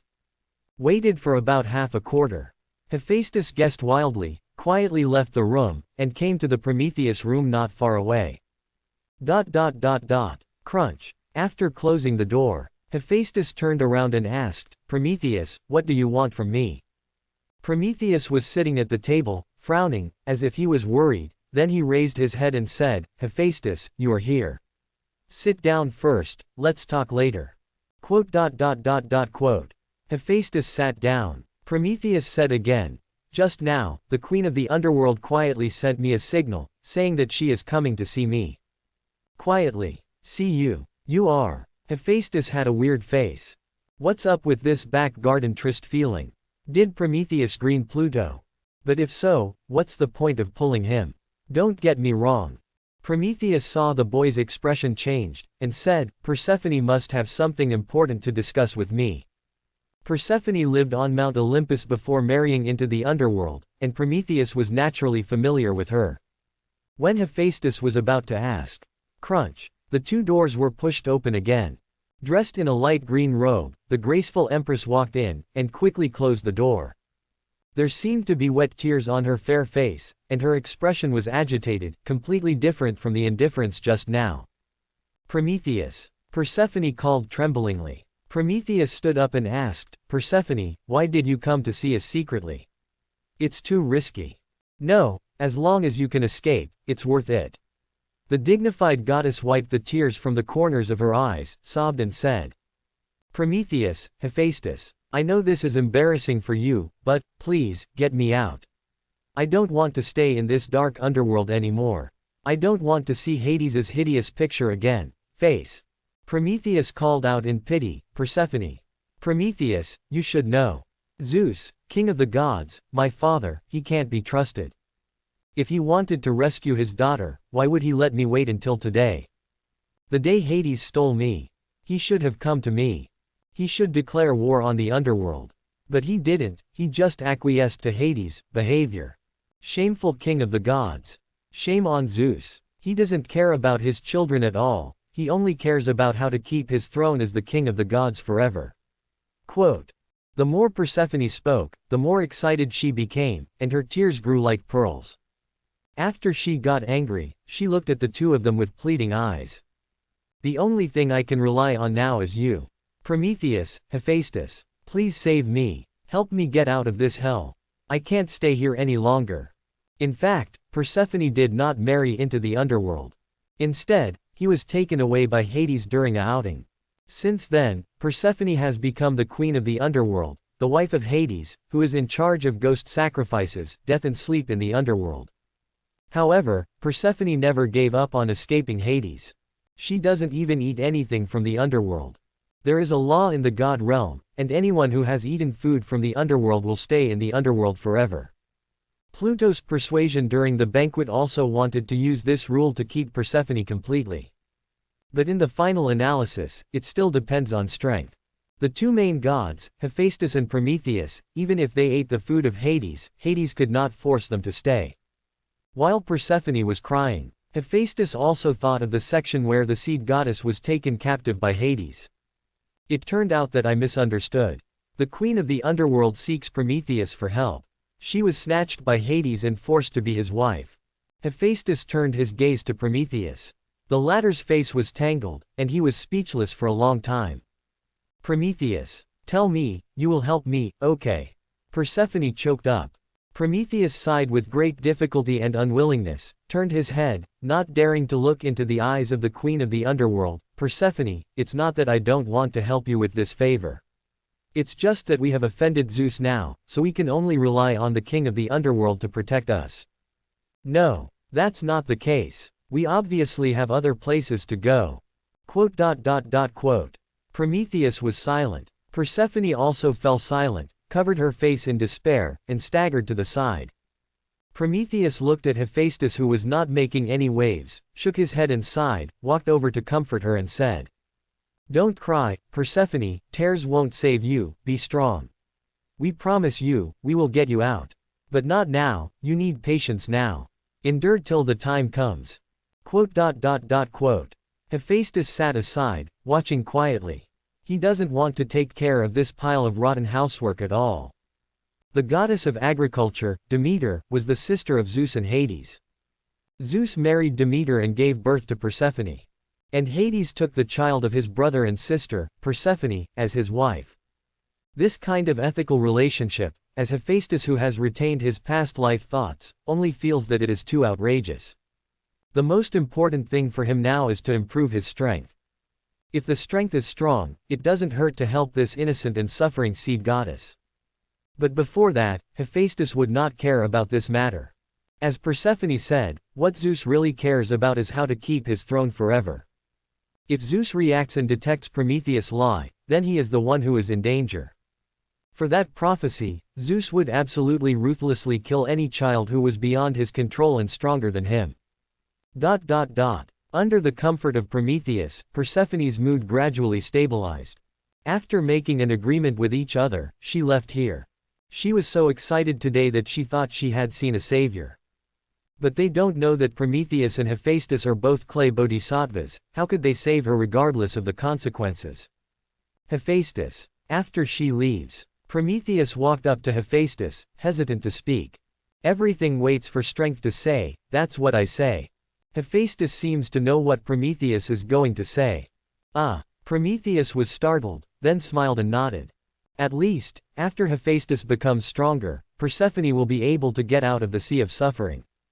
Not like Zeus. Just don't ask. The next day, Hephaestus came alone to meet Hades in the inner hall of Hades. At this time Hades was talking about something with a great judge of the underworld holding a golden scepter. Seeing Hephaestus coming, Hades told the judge a few words, and then let him retreat.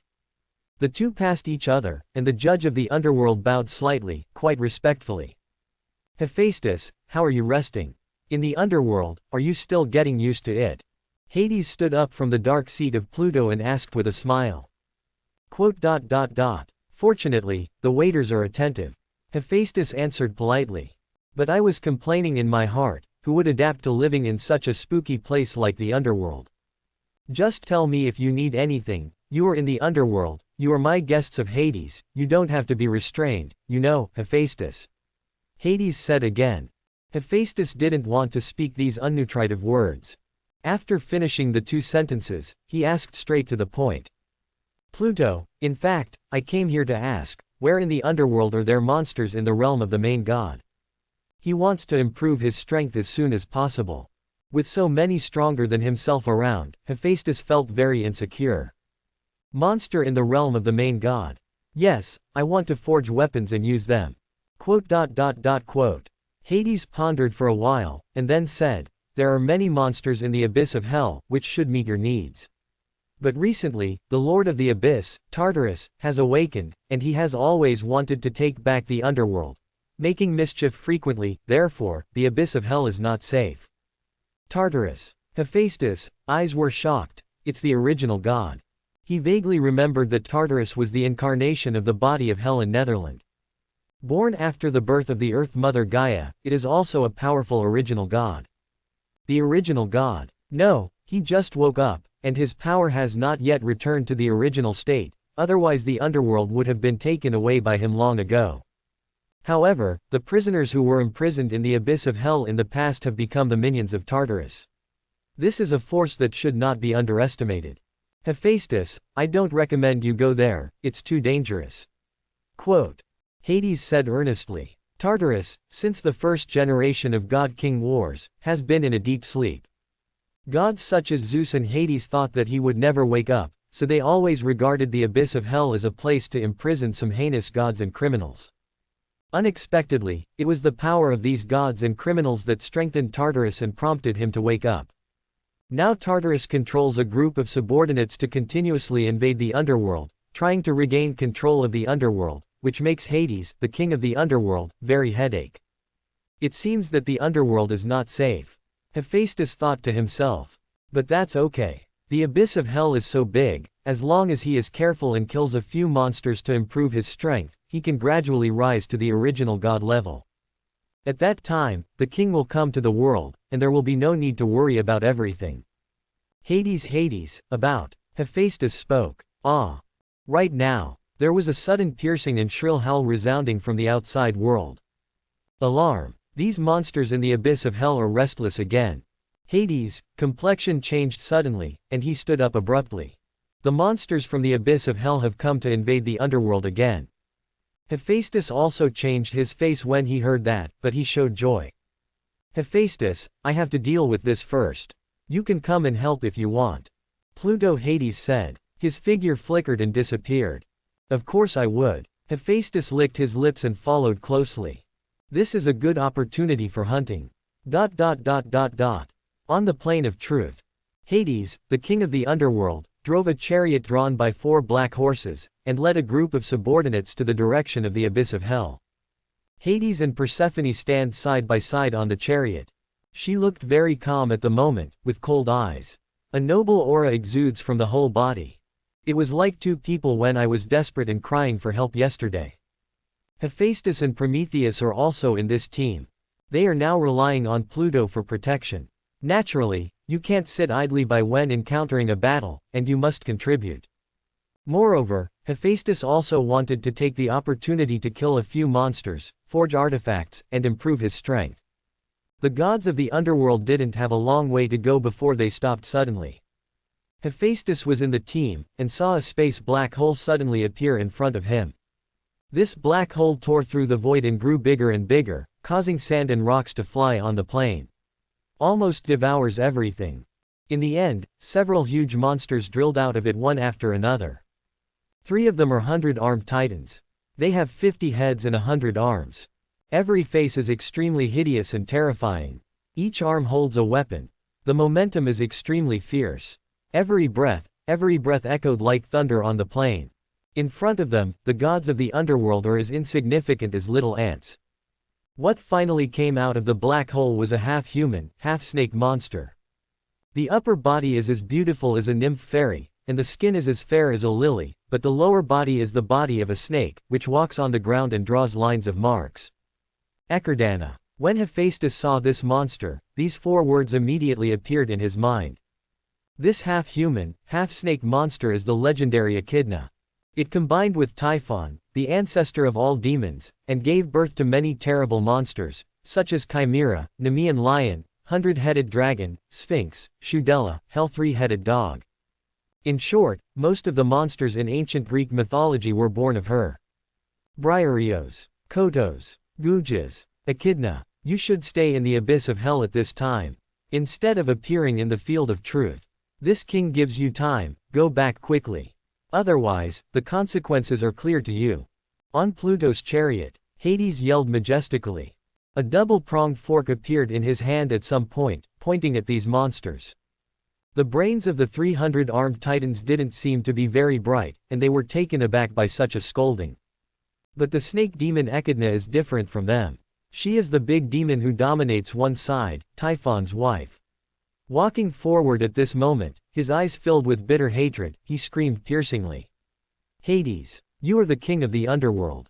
You didn't keep your promise. Kill my child Cerberus. I want to pay with blood. Bloodwash the underworld. Bloodwashing the underworld. It's up to you. Hearing this, Hades' face darkened. Chapter 51. Although Hephaestus killed the three-headed hellhound, how could he, as the incomparably noble Pluto, explain it to this monster? Moreover, Hephaestus intends to gather his subordinates, so it is impossible to hand them over to Echidna. This moment, Hades, the king of the underworld, surged out like a tidal wave of murderous aura. In the sky above the underworld, countless black clouds are rolling, and it seems that something terrible is about to happen. Echid's long hair danced wildly, with the same killing intent, ready to strike. I killed that watchdog. Echidna, if you want revenge, come to me. Suddenly, a clear voice resounded through the sky. The handsome blonde boy Hephaestus flew out of the camp. Pluto and the gods were a little surprised. Unexpectedly, Hephaestus dared to face Echidna. You. Echid's eyes flickered coldly and stabbed at the blonde boy. The three-headed dog was indeed killed by Hephaestus. Therefore, he also has the breath of the hell three-headed dog. After Echidna felt this breath, his beautiful face twisted quickly, and he screamed, "Little devil! I'm going to peel your skin. Swallow you alive." The strong man in the realm of the main god is angry. All the creatures in the underworld felt the trembling from their souls at this moment.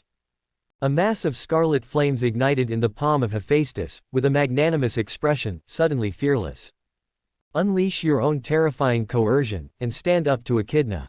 Another Lord God. Die. Echidna's patience reached the limit, and when the snake's tail was rolled up and released, the whole body flew over. And at this moment, the scarlet flame in the palm of Hephaestus instantly turned into a miraculous golden color. He knew that his rank was quite different from that of Echidna. But Tai Yang Shenhe can even out this distance. Under the control of divine power at this moment, the sun's divine fire, as thick as a slurry, is overwhelming and sweeping out. Its blazing light almost illuminates the entire Hades.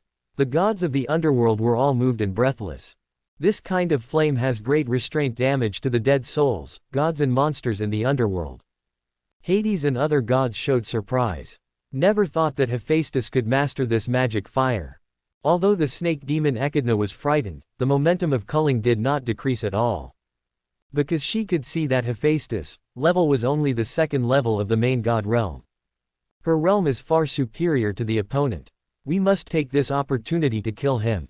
Otherwise, if Hades waits for the gods to take action, it will be difficult for her to take revenge. Stab it. Ka. I saw thick black poisonous saliva spewing out from Echid's mouth, covering his body for protection, and tearing the divine fire with his claws. It seems to travel through time and come directly to Hephaestus. A kind of evil power of rules also permeates out. Die. Hephaestus glared angrily, and an extra bow and arrow appeared out of thin air in his hand. He pulled the bow into a full moon with great force, and an arrow blazing with the sun god fire shot out at this moment. Break the rules. Tear apart the poisonous saliva shady. Go straight to the heart of Echidna. What? Echid screamed in panic and hurriedly dodged. The bow and arrow passed by, and she escaped the fatal blow with extreme danger. If she couldn't escape, she would be burnt to death by the divine fire. Titans, help me. Echidna saw that the enemy was so difficult, he immediately called his companions to help out. When the 300 armed titans, Briareus, Kotos, and Gujas heard this, they rushed forward with roars. They ran, and the whole land of Hades was shaking. Prometheus, stop these monsters with me. Hades, the king of the underworld, had a strong killing intent flashed in his eyes. Holding a pitch-black double-pronged fork, he rushed forward first. Immediately afterwards, Prometheus also turned into light and flew away. The 7 main god-level powerhouses will start the battle on the plane of truth. Hit the space rip. The rules are broken. The shouts of Hades and Prometheus mixed with the roars of the 100 armed titans. The piercing sound of Hephaestus' bow and arrow collided with the sharp roar of the snake demon. If it weren't for the blessing and protection of the gods of the underworld, all the dead souls on the plane would be wiped out by the aftermath of the battle. Hades and Prometheus are both strong enough to support 300 armed titans. Hephaestus glanced at the battlefield from the corner of his eye and analyzed it. As long as I kill Echidna as soon as possible, I can basically win this battle. Call out. Laugh. Hephaestus drew his bow and arrow, and shot out another bone arrow of the river god burning with the fire of the sun. His accuracy rate is impeccable even by the most proficient shooting gods. Coupled with terrifying flames such as the sun god fire, the threat to Echidna is very great. Why is it so difficult? Echidna kept spitting out poisonous saliva, spreading the power of evil rules. But it can only barely offset the sun god fire, and there is no way to attack. If she wasn't fast enough, this place would have been submerged by the sea of flames behind her. Call out. Laugh. Another magic arrow flew. Echidna's heart tightened, and he hastily dodged again. There is a sun god fire burning on it, and it cannot face it head-on. However, this arrow is different from just now. The moment they passed by, Hephaestus' eyes were cold, and a low voice came out of his throat. Explosion. Bang rumble. The bone arrow exploded instantly. Golden fireworks splashed towards Echid's body, pass through where her defenses are weakest, and land on fair skin. What? Echidna utters the most miserable scream ever. The sun divine fire broke through layers of defenses, burning Echidna continuously. Because of the trauma caused by the flames, the snake monster's speed dropped greatly. And Hephaestus also released his whole cards, giving him a killing blow. I saw it under the control of his divine power. The golden sea of fire, as thick as a slurry, turned into a rain of thousands of meteors, bursting from all directions.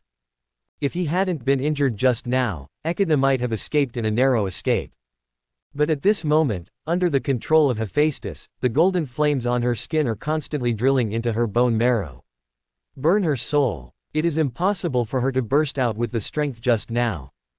No, no, Typhon, Father, help me. See the golden and beautiful meteor fire rain coming.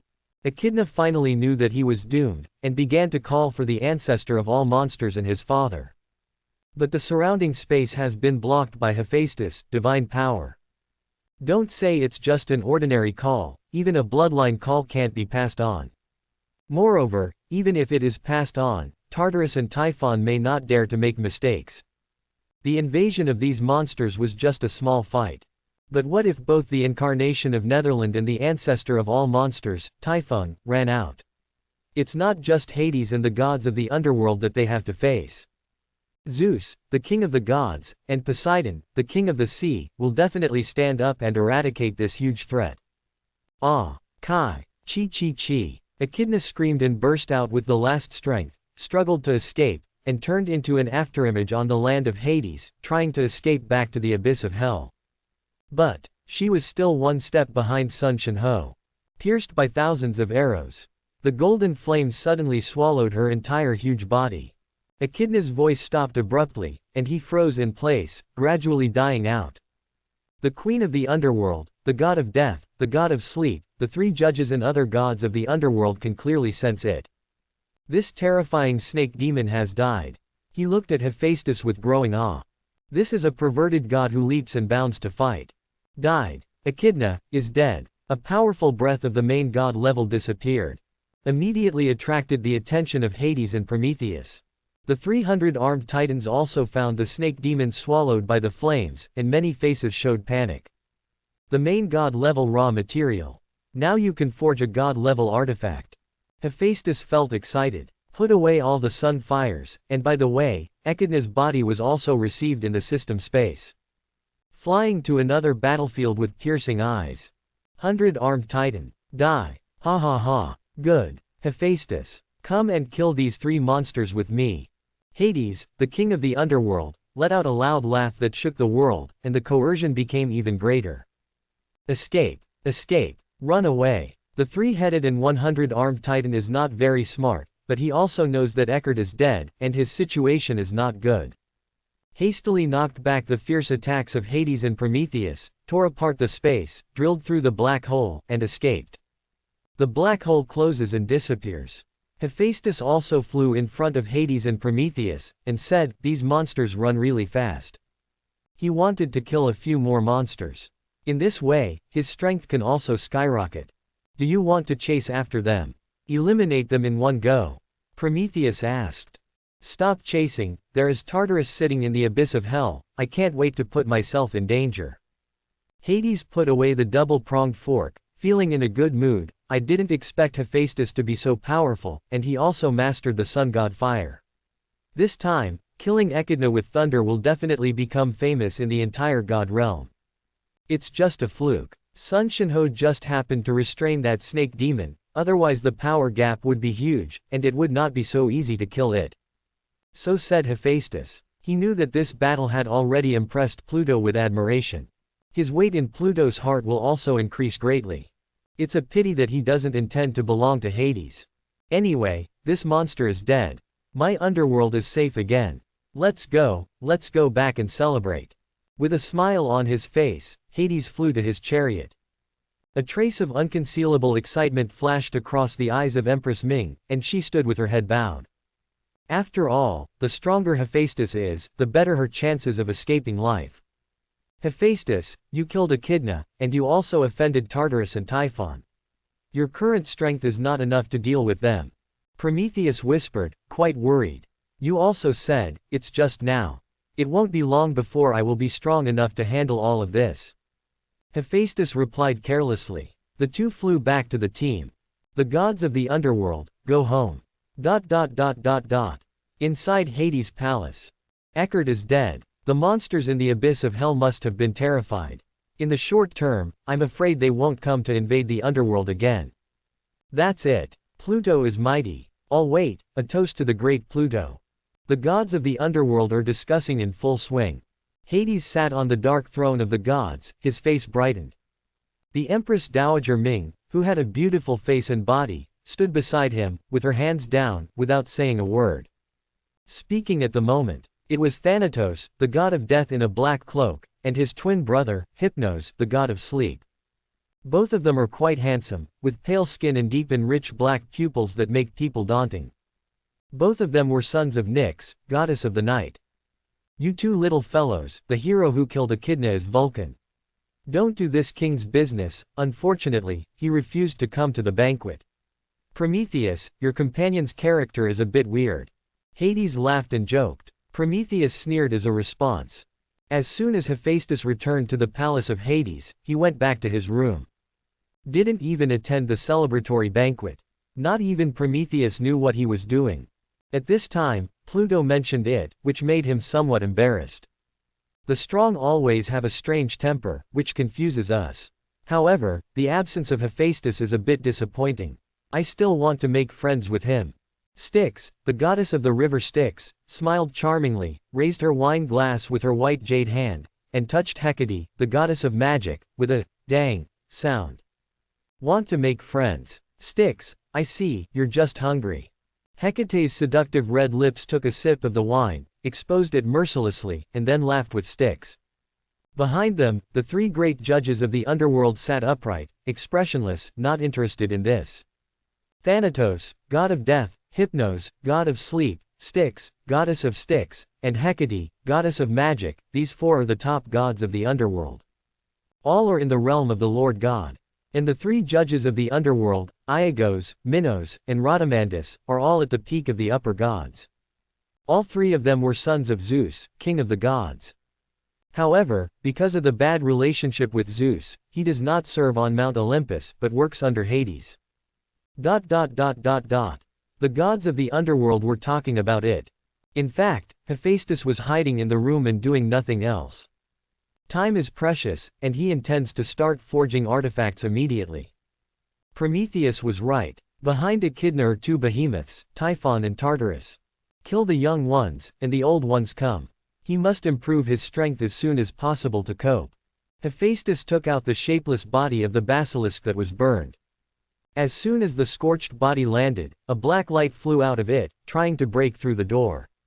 Where are you going? Hephaestus sneered in disdain, suppressed with divine power, and directly pinched the ray of light in his palm. Typhon will not let you go.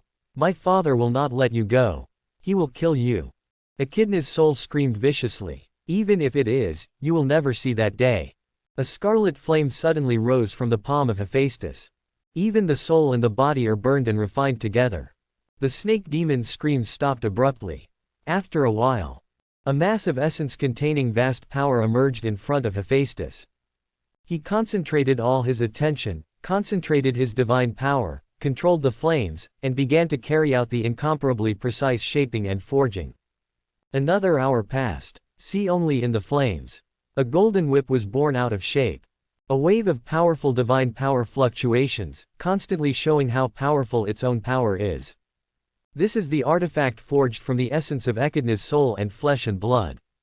Echidna's whip. Hephaestus held the whip in his eyes, and said to himself, "This is the strongest weapon I have ever forged." Ding dong. Congratulations to the host for successfully forging the Master Divine Artifact. The system rewards 1500 years of divine power. Holy title, Hell. The cold mechanical sound of the system sounded immediately. The rewards for forging the main god-level artifact can be described as extremely generous. 1500 years of divine power, and a priesthood. Hephaestus took a deep breath, calmed down, then opened the system panel, and activated both divine power and priesthood. Boom! Vast divine power surged out in an instant, filling the body, leaving limbs and bones. An unprecedented sense of strength welled up in my heart. At the same time, the spirit of Hephaestus spread out infinitely. Strongly feel at the end of the underworld side. A far and mysterious place is calling him. That's hell. The incomparable affinity brought by priestly authority. However, there is also Tartarus, the native incarnation of the underworld. Very dangerous. Hephaestus could not go there for the time being, so he temporarily cut off the connection with hell. After a long time, the turmoil in the body subsided. Hephaestus opened the system panel again. Host: Hephaestus. Race: Greek Protoss. Bloodline level: Lord God 9th rank. Strength level: Lord God level 5. Portfolio: open black lens bracket artisan close black lens bracket, open black lens bracket river close black lens bracket, open black lens bracket thunder close black lens bracket, open black lens bracket fire close black lens bracket, open black lens bracket hell close black lens bracket. Items: Orcadna's whip, Hellfire orb, trident, Thor's hammer. Divine spells: Hellfire, Vulcan spell, clairvoyance, flying. The 5th level of the main god. Hephaestus has been promoted successively this time, and his strength is much stronger, getting closer and closer to the strength of an adult. When you reach the 9th level of the main god, you will have the capital to compete with Mount Olympus, the gods of the underworld, and Tartarus.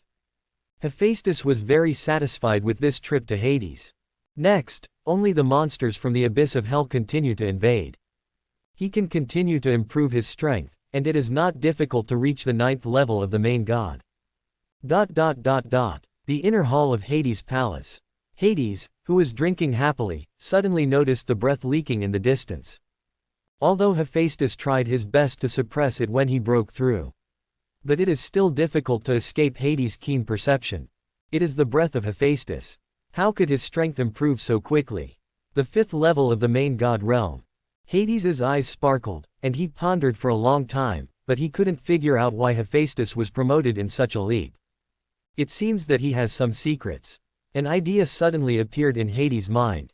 Boom! The end of Hades. In the eerie abyss of hell, a deep and mournful roar suddenly came out. Immediately afterwards, the vast river Styx, the garden of truth, Elysee paradise, including the abyss, the entire underworld suddenly shook violently. Countless undead creatures couldn't help trembling in fear. This is the wrath of Tartarus, the incarnation of Hades. It's just the sheer prestige that makes them unbearable. Pluto Palace, at the celebration banquet. The gods of the underworld also suddenly changed their colors. Including the excited Hephaestus in the room, they all felt this majestic, vast, and almost unrivaled coercion. At the same time, I became worried. This guy in the abyss of hell is so angry, shouldn't he want to take revenge? Echidna is the daughter of Tartarus, the incarnation of the underworld, and Gaia, the mother of the earth. Losing a daughter now is still a powerful help in the realm of the main god, so Tartarus is naturally very angry. However, the earth is still very calm, which shows that Gaia does not have any emotional fluctuations. Perhaps she had too many children to care about the monster. In the abyss of hell, in front of endless darkness. Standing there is a huge and terrifying titan. He has a ferocious face, and in his long black hair, there are hundreds of dragons breathing lightning and flames. His lower body is a huge snake body, covered with feathers, with a pair of wings curled up behind his back. It seems that he will spread out at any time, covering the sky and the sun. Around him, burning hell fires that can destroy everything. Even the space is burned and distorted, on the verge of shattering. At this moment, facing the deep darkness, this huge monster roared like thunder. Father, please be great. Allow Typhon to break this abyss cage. Kill Hades, the king of the underworld. Avenge Echidna. Tartarus, the god of hell, also has a very powerful son. The ancestor of all monsters, Typhon. This huge and terrifying monster is Typhon, a titan, and the husband of the snake demon Echidna. He once also fought against Zeus, the king of the gods. But the results are obvious. He failed and was imprisoned in the abyss of hell by Zeus. Now that his wife has been killed, Typhon is also extremely angry. The time for vengeance has not yet come, Typhon, my son. A low, mournful voice came from the darkness. If you escape from prison, you will anger Zeus. He will definitely lead the gods on Mount Olympus into the underworld. And now, I have not returned to the top, and I am not Zeus' opponent. Be patient, my child. Typhon's face was full of grief and indignation, and he remained silent for a long time, before finally lowering his huge head. He knew that his father, Tartarus, could not act rashly until he returned to the original state. So for now, we can only be patient. Be patient, the time for revenge has come. At that time, he vowed to wash the underworld with blood and kill Hades with his own hands. To avenge his wife and children. The wrath of Tartarus, god of hell, came and went quickly. The gods of the underworld soon knew that the opponent had a lot of scruples and did not dare to make a move. So relax, perform their duties, and be methodical. Hypnos, see Hades. After the lively banquet. The inner hall of Hades' palace is still gloomy and cold. The handsome sleeping god Hypnos walked up to Hades, bowed and saluted with all respect. Hades had already secretly ordered. Tell him to meet him after the banquet of sleeping gods. As Pluto's loyal subordinate, sleeping god naturally had to obey orders. When the time comes, come right away. Hypnos, I want to order you to do something. Hades sat leisurely on the seat of God, rubbing the handle with his fingers lightly, and stared in a certain direction with bright eyes, not looking at sleeping God, as if there was something very attractive to him there. Pluto, just give orders. Hypnos said again. Hephaestus, you know it. Hades turned his gaze back. It's the god of fire and craftsmen, the one who killed Echidna, and my subordinates know that. Hypnos nodded repeatedly. Very good. Hades stood up, put his hands behind his back, and walked down the steps in front of the throne. His state was still at the second level of the main god when he killed Echid. But after he came back, he was promoted one after another. In just half a day, he reached the fifth level of the main god. Such a speed is incredible. Hypnos' face was shocked, and he asked in surprise, there is such a thing. Not only that, it's only been a little over a year since he was born. Hades narrowed his eyes and said, he is the king of Pluto with the highest status, and he is well informed, so he can naturally know the details of Hephaestus. Hypnos was shocked by this for a moment, and then suddenly remembered the mission of Hades. Thoughtful, he walked a few steps and asked tentatively, Pluto, do you want your subordinates to use the dream to spy on the inside story? In dreams, both humans and gods are at their most vulnerable, and their psychological defenses will be minimized. Hades hummed, patted sleeping god on the shoulder, and smiled. The father smiled like a child. Go, Hypnos, finish this matter, and don't let me down. Even Zeus, the king of the gods, wanted to win him over. Must be extraordinary. How could Hades let it go?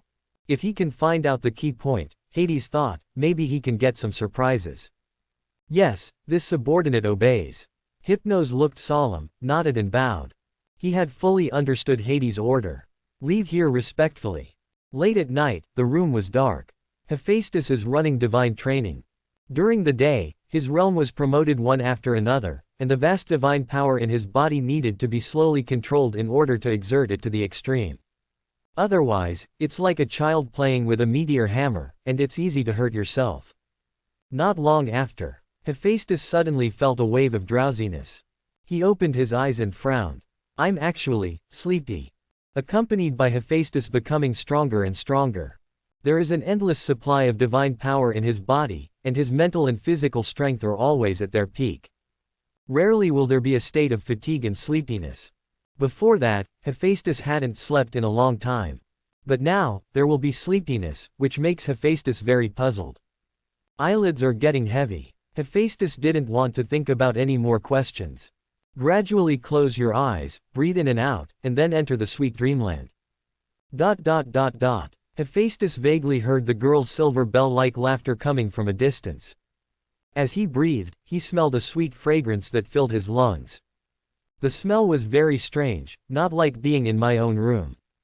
Hephaestus gradually regained consciousness. He slowly opened his eyes, and found that there was a glare from above, so he stretched out his hand to cover his forehead. It is a golden thread cast by the setting sun through the leaves. What is this place? Hephaestus looked around, murmuring blankly. He is sitting and lying under a big tree at the moment. In the distant sky, the setting sun will not set. Red, pink, purple, and orange clouds float all over the mountains and plains, which are extremely beautiful. And less than 100 steps away, there is a clear lake. Fair-skinned girls wearing beautiful and fragrant flower crowns are playing in the water. This beautiful world seems to be covered with a layer of dreamy soft veil. Everything is beautiful. Hephaestus couldn't help but relax. But soon, the vigilance rose again. He clearly remembered that he fell asleep in the room. How could it suddenly appear in this strange place out of thin air? He is in the main god realm. Who can get him here without anyone noticing? Don't be nervous, Hephaestus. Suddenly, a voice rang in the ear. Who? Hephaestus frowned, his eyes sharpened. It is I, Hypnos. Hephaestus, don't have too many doubts, come and enjoy our hospitality, which you deserve. In the dense green jungle, out came a handsome young man with wings on his back, pure and beautiful. It was Hypnos, the god of sleep. Hephaestus had seen him when he was fighting against the 100-armed titan and the snake demon. I saw him wave the magic wand in his hand. Hephaestus immediately felt dizzy. After everything settles down, Hephaestus found that a long table appeared in front of him, which was filled with delicacies. And many young and beautiful teenagers and girls, holding fruits, flowers and sweet wine, waited by his side. Each of these teenagers and girls is flawless and lovable. Hypnos, the god of sleep, sat opposite Hephaestus, looking at the blonde boy with a smile on his face. Hephaestus, because you didn't attend the banquet, Pluto specially asked me to take you to the kingdom of dreams and entertain you in order to thank you. This beautiful place can only come when gods or people dream.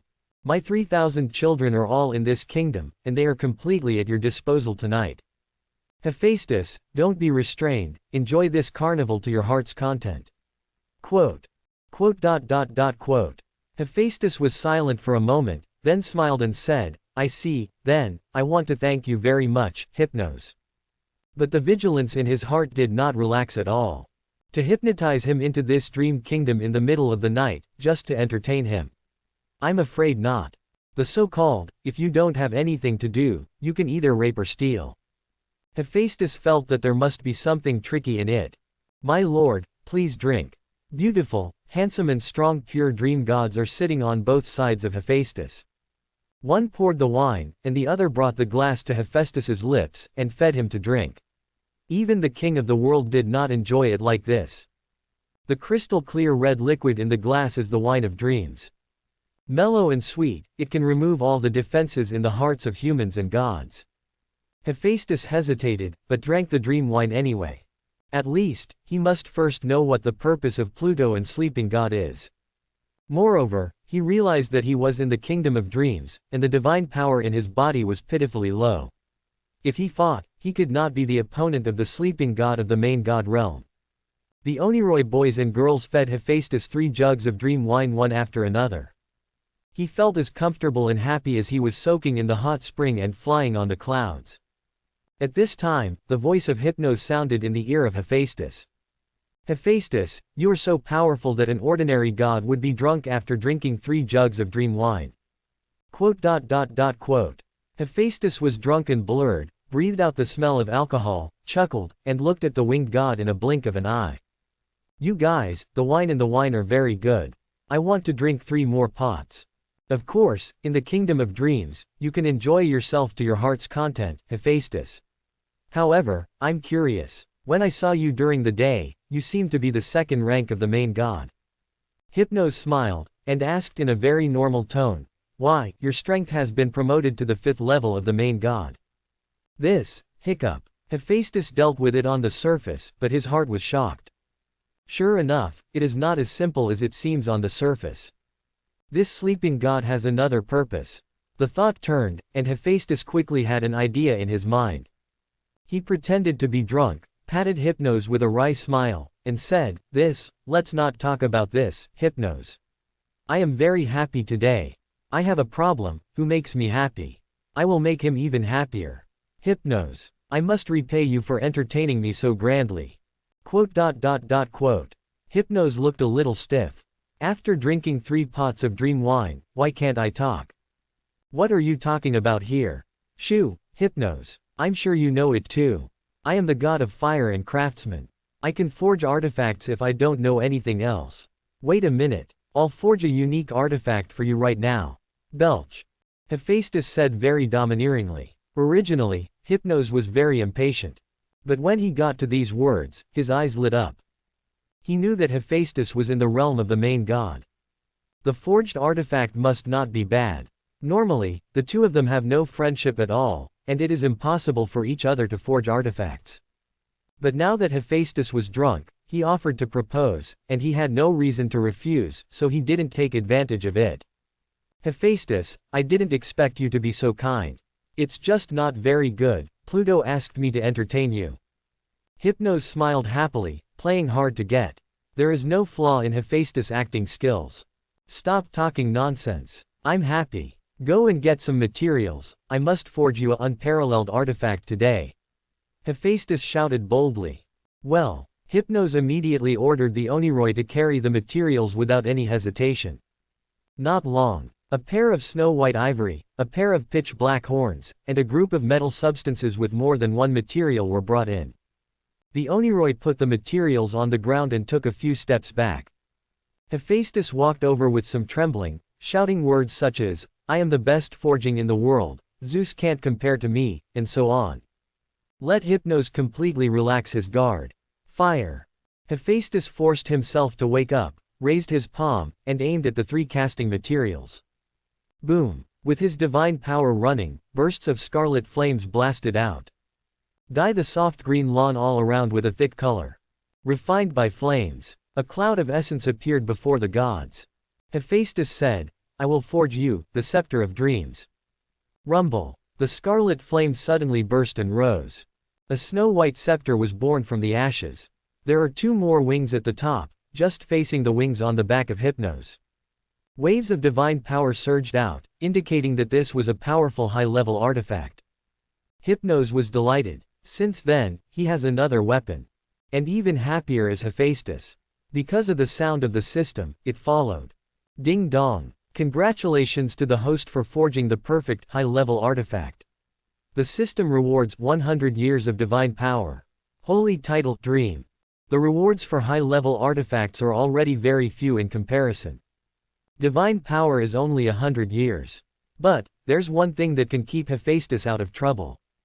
Dream priesthood. Without hesitation, Hephaestus immediately opened the system panel and activated the priesthood. Immediately, the spirit of Hephaestus spread boundlessly, almost merging with this dream kingdom, regardless of each other. His perspective also changed abruptly.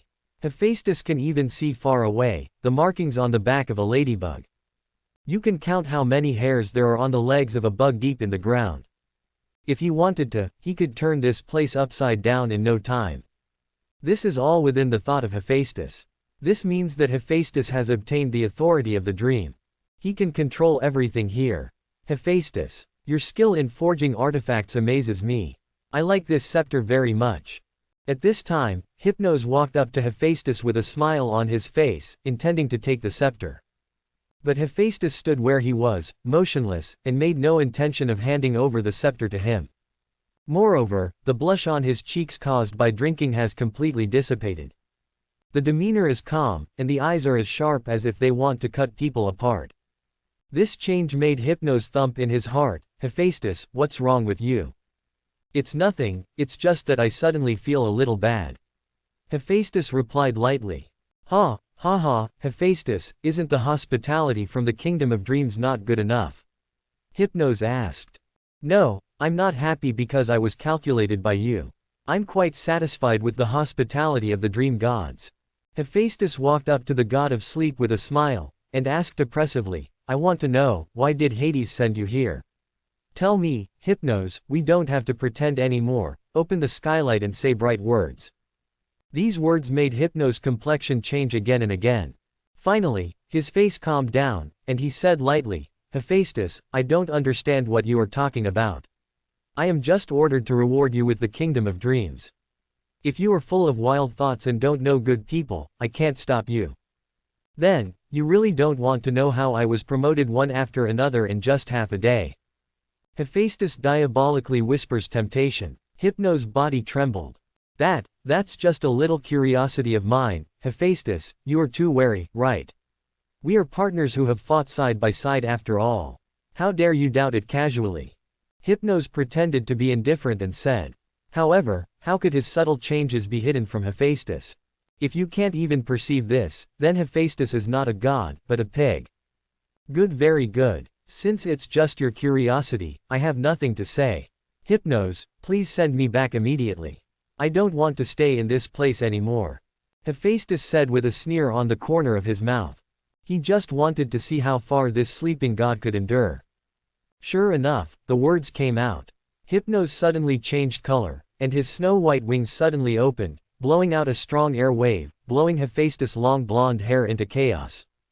His eyes were cold, and he stabbed straight at the blonde boy, Hephaestus.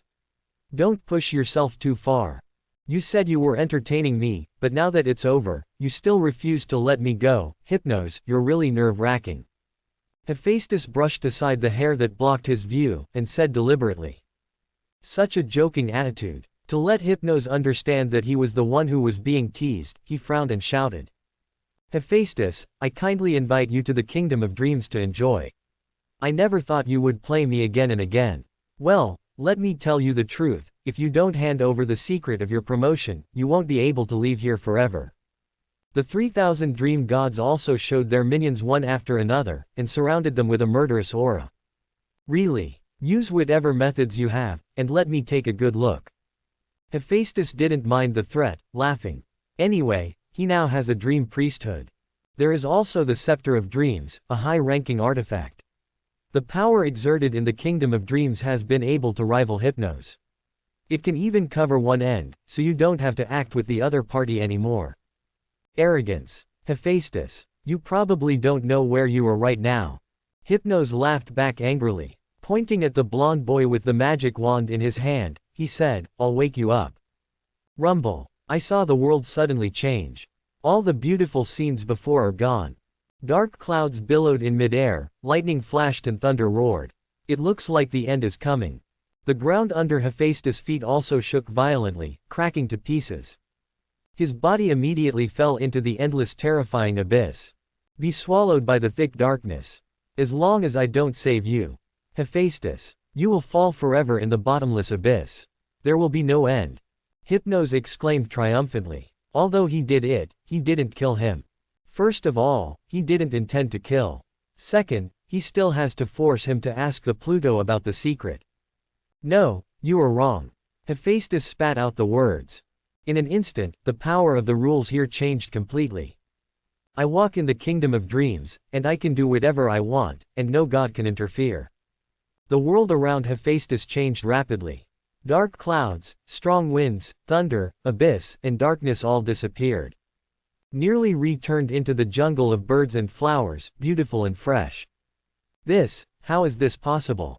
Hypnos was taken aback, showing disbelief. He had never seen a god with such power in his dreams. It doesn't make sense at all. In the kingdom of dreams, he is the only true king. His will is the law. No one can violate it. And this Vulcan should be unable to use any means. How could he change his rules with a single sentence? Hephaestus, what have you done to my dream kingdom? Hypnos cried out, and the whole world echoed his voice. Behind him appeared the doomsday scene that destroyed everything again. An extremely dense shower of meteors and fire hangs overhead. Make a deafening roar. Will fall anytime. Would you believe me if I said I didn't do anything? Hephaestus sneered, Hypnos, I want to ask you, is it you or Pluto who probed my secret? The world behind him is full of light and beauty. Magical aurora across the vast expanse of sky. The brilliant stars in the sky and the shining sun and moon surround Hephaestus, setting him off incomparably stalwart. This kind of power is not inferior to that of Hypnos. The 3,000 dream gods felt incredible. Don't you also have the priesthood of dreams? Hypnos didn't answer the question at all, but made his own guesses. He quickly pointed the magic wand across at the blonde boy, and shouted angrily, this is impossible. You must have done something wrong. Kingdom of dreams. Suppress him. Rumble. The shower of meteor fire that can destroy everything is endless and overwhelming. Hephaestus waved his hand, and the brilliant stars, sun and moon behind him also blasted past. The strength of the two is almost equal. Although Hephaestus is more powerful, it is still difficult to deal with the opponent for a while. Yes. In the destructive, spectacular and bright explosion. Hephaestus sighed inwardly and shook his head. In this situation, in a short period of time, neither of them could make the other speak. Fighting here is purely futile. Hypnos also understood this, and his face gradually turned pale. It's not because he's afraid of Hephaestus, but because he messed up the errand assigned by Pluto. He clearly knew that in the kingdom of dreams, the power of this Hephaestus was even stronger than him. In this case, what threat is he talking about? The war in the kingdom of dreams is quite spectacular, but it's also quite boring. Hypnos, no matter it's Pluto's intention this time, or you decide on your own, be careful in what you do in the future, and I will keep an eye on you. Hephaestus said lightly. After leaving this threatening sentence, Hephaestus tore apart the space, leisurely stepped into the black hole, and disappeared into the kingdom of dreams. Hephaestus just left safely. The kingdom of dreams is also back under the control of Hypnos. His handsome face was a little distorted, and the veins on his forehead were faintly visible, and he kept shouting, stupid, stupid. In a gloomy room, Hypnos suddenly opened his eyes, opened his mouth and roared. Hephaestus, I will fight you, although angry. But Hypnos did not lose his mind and act rashly. He immediately found Hades, the king of the underworld, and reported everything that happened in the kingdom of dreams. You mean, his power in the kingdom of dreams is equal to yours? After hearing this, Hades was very surprised, but he didn't blame Sleepy God. That's right, I suspect that he also has the priesthood of dreams. Otherwise, he can't be my opponent. The wings on the back of Hypnos couldn't help flapping, and he said again, Pluto. Please allow me to declare war on Hephaestus. This time, I will completely defeat him. Press the secret of promotion. He has not forgotten the taunts and threats of Hephaestus. Hades pondered for a long time before shaking his head and saying, Don't go. The enemy is now, and it's time to employ people. Don't offend the alliance. No one will know about the war with him in this dream, and no one will suffer. Presumably he won't publicize it. After all, he still has to rely on me for the time being. Asylum, this is the end of this matter, understand? Hear Pluto say so. The veins on Hypnos' forehead were faintly visible, and his fists were clenched tightly. He could only bow his head and agree, your subordinate obeys. When Hypnos and Pluto reported the situation. The other side. The banks of the Black River Styx. 3 unexpected guests came again. Apollo, the god of light, Ares, the god of war, and Helios, the god of the sun, 3 Olympian gods, turned into streamers and descended from the sky. After they received the high-level artifact from Zeus, they rushed back again, preparing to cross the river to catch the traitor. Water god, we have brought the high-level artifact you want. Please quickly take us across the river. Apollo high. Shen Shang's voice kept echoing on the river. Suppress the painful howls of many dead souls. Not long. There was the sound of water breaking. I saw the thick white mist. A tall and thin old man was slowly sailing out in a small boat. Accompanying it, there are babbling, piercing and shrill string music. Charon, the god of crossing the Styx, appeared. While playing the arhu intoxicatedly, he said, take out all the magic weapons. The 3 Apollos on the shore looked at each other, each took out a high-level artifact, and placed them on the bow of the boat. They are a god stone, a staff, and a shield.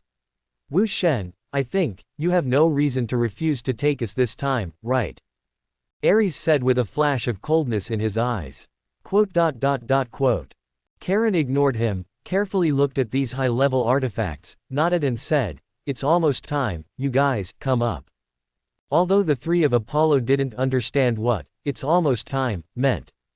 But seeing that Charon was willing to take them across the river, he was very happy from the bottom of his heart, and stepped on this small boat one after another. After a lot of hard work and several trips back and forth, I finally got on this ship. And Charon put away the artifact by himself, controlled the boat, and sailed to the other side of the distant Styx. Charon calculated that it took almost 7 days to stop the gods of Mount Olympus. Even if there are no 7 days, he will do his best to be worthy of this Arhu. That's why he agreed to carry these gods across the river. After all, no matter how hard he tries to make things difficult, these gods will definitely fight him. Although he is not afraid, he is not willing to get into trouble with such a show, just looking for boredom. In the black river and white mist, god of war Ares stood at the bow of the ship, frowning and asked, "Apollo, the underworld is vast and vast, how should we search for Prometheus? What should we do if he runs into the abyss of hell?" Prometheus came to the underworld because he wanted to rely on the protection of Hades. Apollo raised his sword eyebrows, and said confidently, "We don't need to search and arrest, we just go to Pluto's important person." That's right, that's what Prometheus came up with. But, Apollo, what if Pluto really protects Prometheus and refuses to hand him over? Helios, the god of the sun, took over. Apollo pondered for a while, but didn't answer right away. Finally, he just said, "Let's play by ear." Hades, the king of the underworld, has the same authority in the underworld as Zeus on Mount Olympus. There are only 3 of them, and it is unwise to fight. Only by making good use of the majesty and power of Zeus, the king of the gods, can the matter of arresting the traitor be completed. HMPH, haha, the waves are about to rise, are you guys all settling down? Suddenly, Charon let out a horribly hoarse laugh, wisps of fire blazing from his hollow eyes. "God, what do you mean?" The 3 of them felt that it was strange, they looked around and became secretly on guard. Charon grinned, and a smile appeared on the stiff dead man's face. "Styx, you're going to be angry." Styx is the goddess of the river Styx. Just when the 3 of them understood this sentence. Rumble. The pitch-black Styx suddenly rolled up into waves. Stacked one after another, they gradually rose to a height of more than 100 feet, covering the sky and blocking out the sun and destroying the boat of the god of Ferry. It seems to be accompanied by a woman's sharp cry. And this small boat, swaying violently like rootless duckweed, may overturn and sleep in the Styx at any time. Styx. Apollo, Ares, Helios stand on board. Raising their heads, staring at the gigantic waves of the Styx river like a world-ending flood, they all showed expressions of horror. "Quick, hurry up, don't fall." Facing the terrifying huge waves, Apollo suddenly screamed. His voice was extremely weak compared to the howling of the huge waves. At this moment, Ares and Helios were all hairy, lying down and holding on to the boat tightly to prevent themselves from falling into the river Styx. There are rules and restrictions here. They cannot use all kinds of means as they can elsewhere. First of all, you are faced with the situation that you cannot fly. Furthermore, the water of the Styx river can wash away the divinity of the gods. If they fall, it will definitely cause harm and no benefit. Wu Shen, what's going on? You tell Styx to stop. The waves were huge. The water of the Styx river poured down all over the sky, like a torrential rain.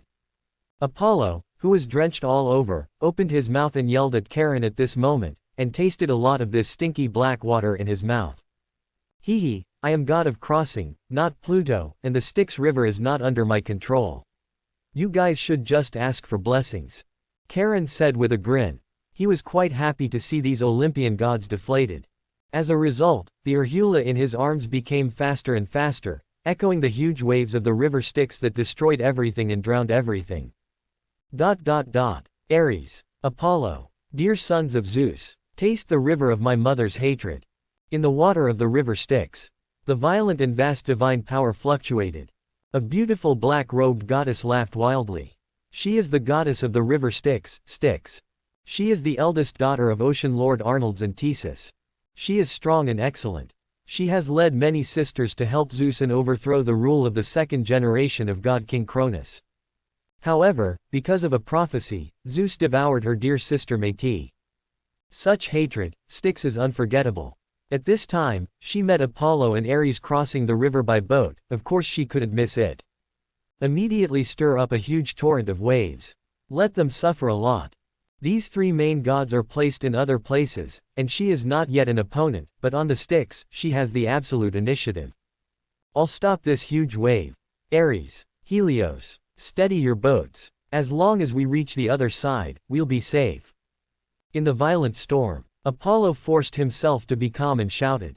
With one move of his hands, he blasted out a vast amount of light divine power, illuminating the entire Styx. Dispels darkness and terror. Seeing this, Ares and Helios felt a little more relaxed. Although this huge wave is very fierce, it is still within the controllable range.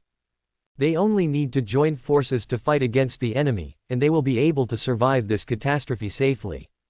Unfortunately, the reality is cruel. Apollo just blasted out the divine power of light. Next moment.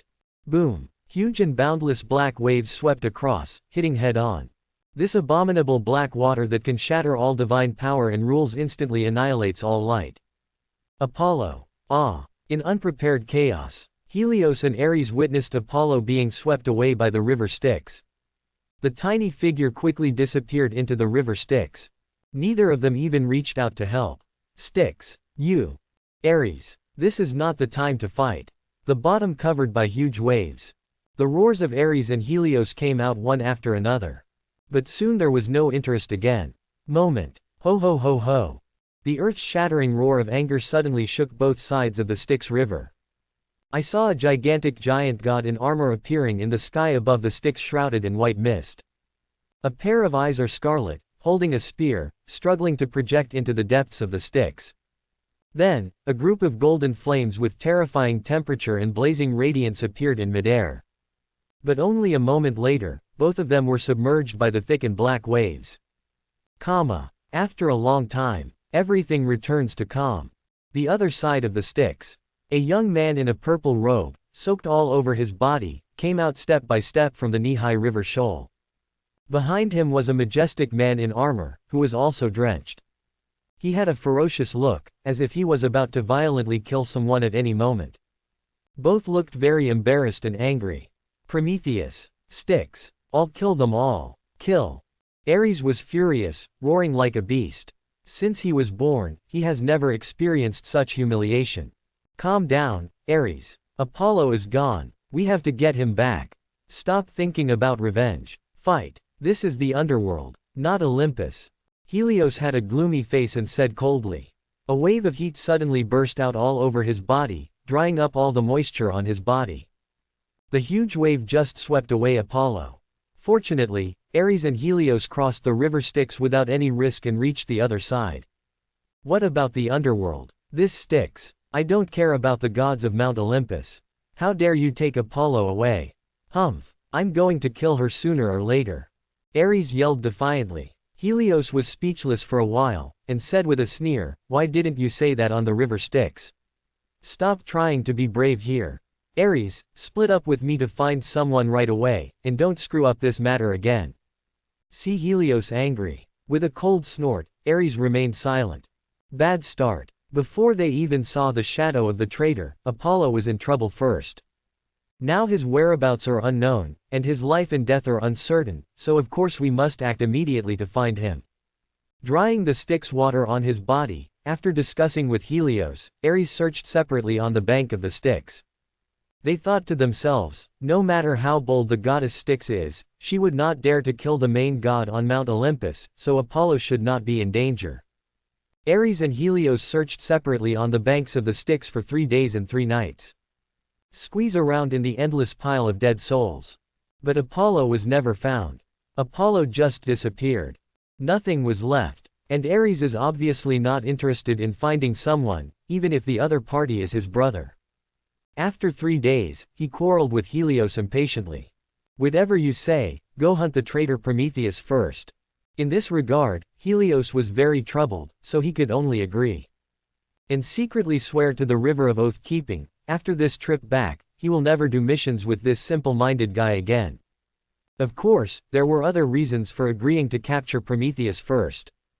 The goddess of the river Styx, in the final analysis, also belongs to Hades, the king of Hades. They could not find Apollo on the banks of the river Styx. Then put pressure on Pluto.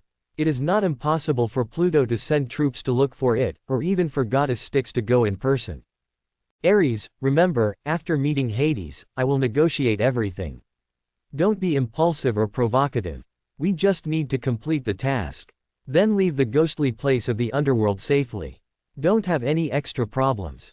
Understand? Helios made himself patient and told Ares. Whispering. Ares has no expression on his slightly ferocious face. After uttering these two words lightly, he swaggered forward and left the river bank first. Helios looked after him, the veins on his forehead popped up, and he held back the anger in his heart. If not, there are more important things waiting to be done. I'm afraid he really can't help but teach Ares a lesson right now. Now I can only endure it temporarily. Soon, the two bodies soared into the air, and quickly flew towards the residence of Hades in the middle of the Elysee paradise and the abyss of hell. Hades' inner temple. Dressed in a black robe, Hades, the indifferent and deep king of the underworld, holds a double-pronged fork and sits on the god's throne. Wisps of light flickered in his eyes, as if he was traveling through the void, looking at a place far away. After a moment of silence, he turned his head and said to Hephaestus and Prometheus at the bottom of the stairs. Here they come, Ares, the god of war, and Helios, the god of the sun. Hephaestus has now put on his cloak. The tall and straight figure and handsome appearance are covered, giving people a mysterious taste. He replied in a low voice, What should we do? Pluto just orders. Although Hephaestus was attacked by the god of sleep, he was as tacit as Pluto. Before his strength reaches a certain level, he still has to rely on the protection of Hades. If the face is torn apart, neither side will be able to please. That was a scene neither Hephaestus nor Pluto wanted to see. This is a tacit understanding between smart people. Everything is decided by Hades. Prometheus nodded, agreeing to Hephaestus' words. Although this king can protect you, it is not easy to confront Zeus, Hephaestus, and Prometheus openly. I have to wrong you to hide first. Hades was quite satisfied with this answer. A smile appeared on his indifferent face. As long as Prometheus and Hephaestus don't show up, he has no problem handling these two little gods. Old fox. Hephaestus cursed secretly in his heart. Pluto's decision was within his expectations. After all, Pluto is not strong enough to overthrow the rule of Zeus. Nor were their value high enough to make Pluto take the risk. A criminal who openly sheltered the god king. This is tantamount to giving the other party a reason and handle to attack, and of course Hades would not do this. Hephaestus didn't say much, and nodded slightly at this time. You should obey. That is to say, together with Prometheus, follow which one of the servants of the dead leads the way and leave the inner hall. Here we are. Helios and Ares descend from midair. In front of them stood a huge and mighty dark palace. Shrouded by a nether law. It is Hades' palace. A dense army of undead warriors lined up on the vast plain of the palace, awe-inspiring and blazing. There is a road in the middle. For the two gods to pass. The god of the sun, the god of war, the two suddenly visited the underworld. Why do you know? Ares and Helios had just landed. Then a majestic and indifferent voice sounded. The whole world is echoing and resonating with it, breathtaking. It was Hades, the king of the underworld. The great lord of the underworld. We have come to the underworld to arrest the rebels under the order of the king of the gods. Helios said in a flat tone. He gave Ares a look, and the two walked towards the palace together. Oh, unexpectedly, in my underworld, there are still criminals that the god king wants to capture. Deep in the palace, Hades, the king of the underworld in a black robe, and Persephone, the queen of the underworld in a green robe, came out first. Immediately afterwards, the three major judges, the god of sleep, the god of death, the goddess of Styx, the goddess of magic, and the underworld all appeared. They respectfully followed behind the two, exuding a powerful aura. But such a strong lineup. It can only serve as a foil for Hades.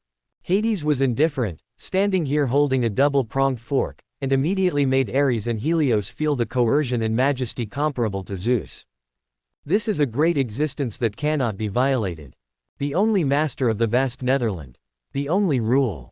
The god of war and the god of the sun stopped more than 10 steps away from the gods of the underworld. Be calm. Helios continued. Pluto, there is no doubt that Prometheus, the Olympian god who stole the fire, is hiding in the underworld. That's why we came here. Now ask Pluto to hand him over and let us escort him back to Mount Olympus. Hand it over to the king of the gods. The king of the gods will definitely thank Pluto for his great help. Quote. What he said was righteous and powerful. This matter is new. But Hades smiled disdainfully. But Helios, in the underworld, this king has never seen Prometheus. Besides, this is a criminal from Mount Olympus. Even if you want to catch him, you should catch him yourself. It would be too ridiculous to come to find this king's important person. His voice fell. All the gods of the underworld behind them laughed together. It seems useless to mock the gods on Mount Olympus. Ares' ferocious face immediately turned red. The violent divine power fluctuations on his body burst out in bursts. It seems like you have to do it anytime. Quote. Helios also turned pale. Thanks for watching. Please like and subscribe my channel.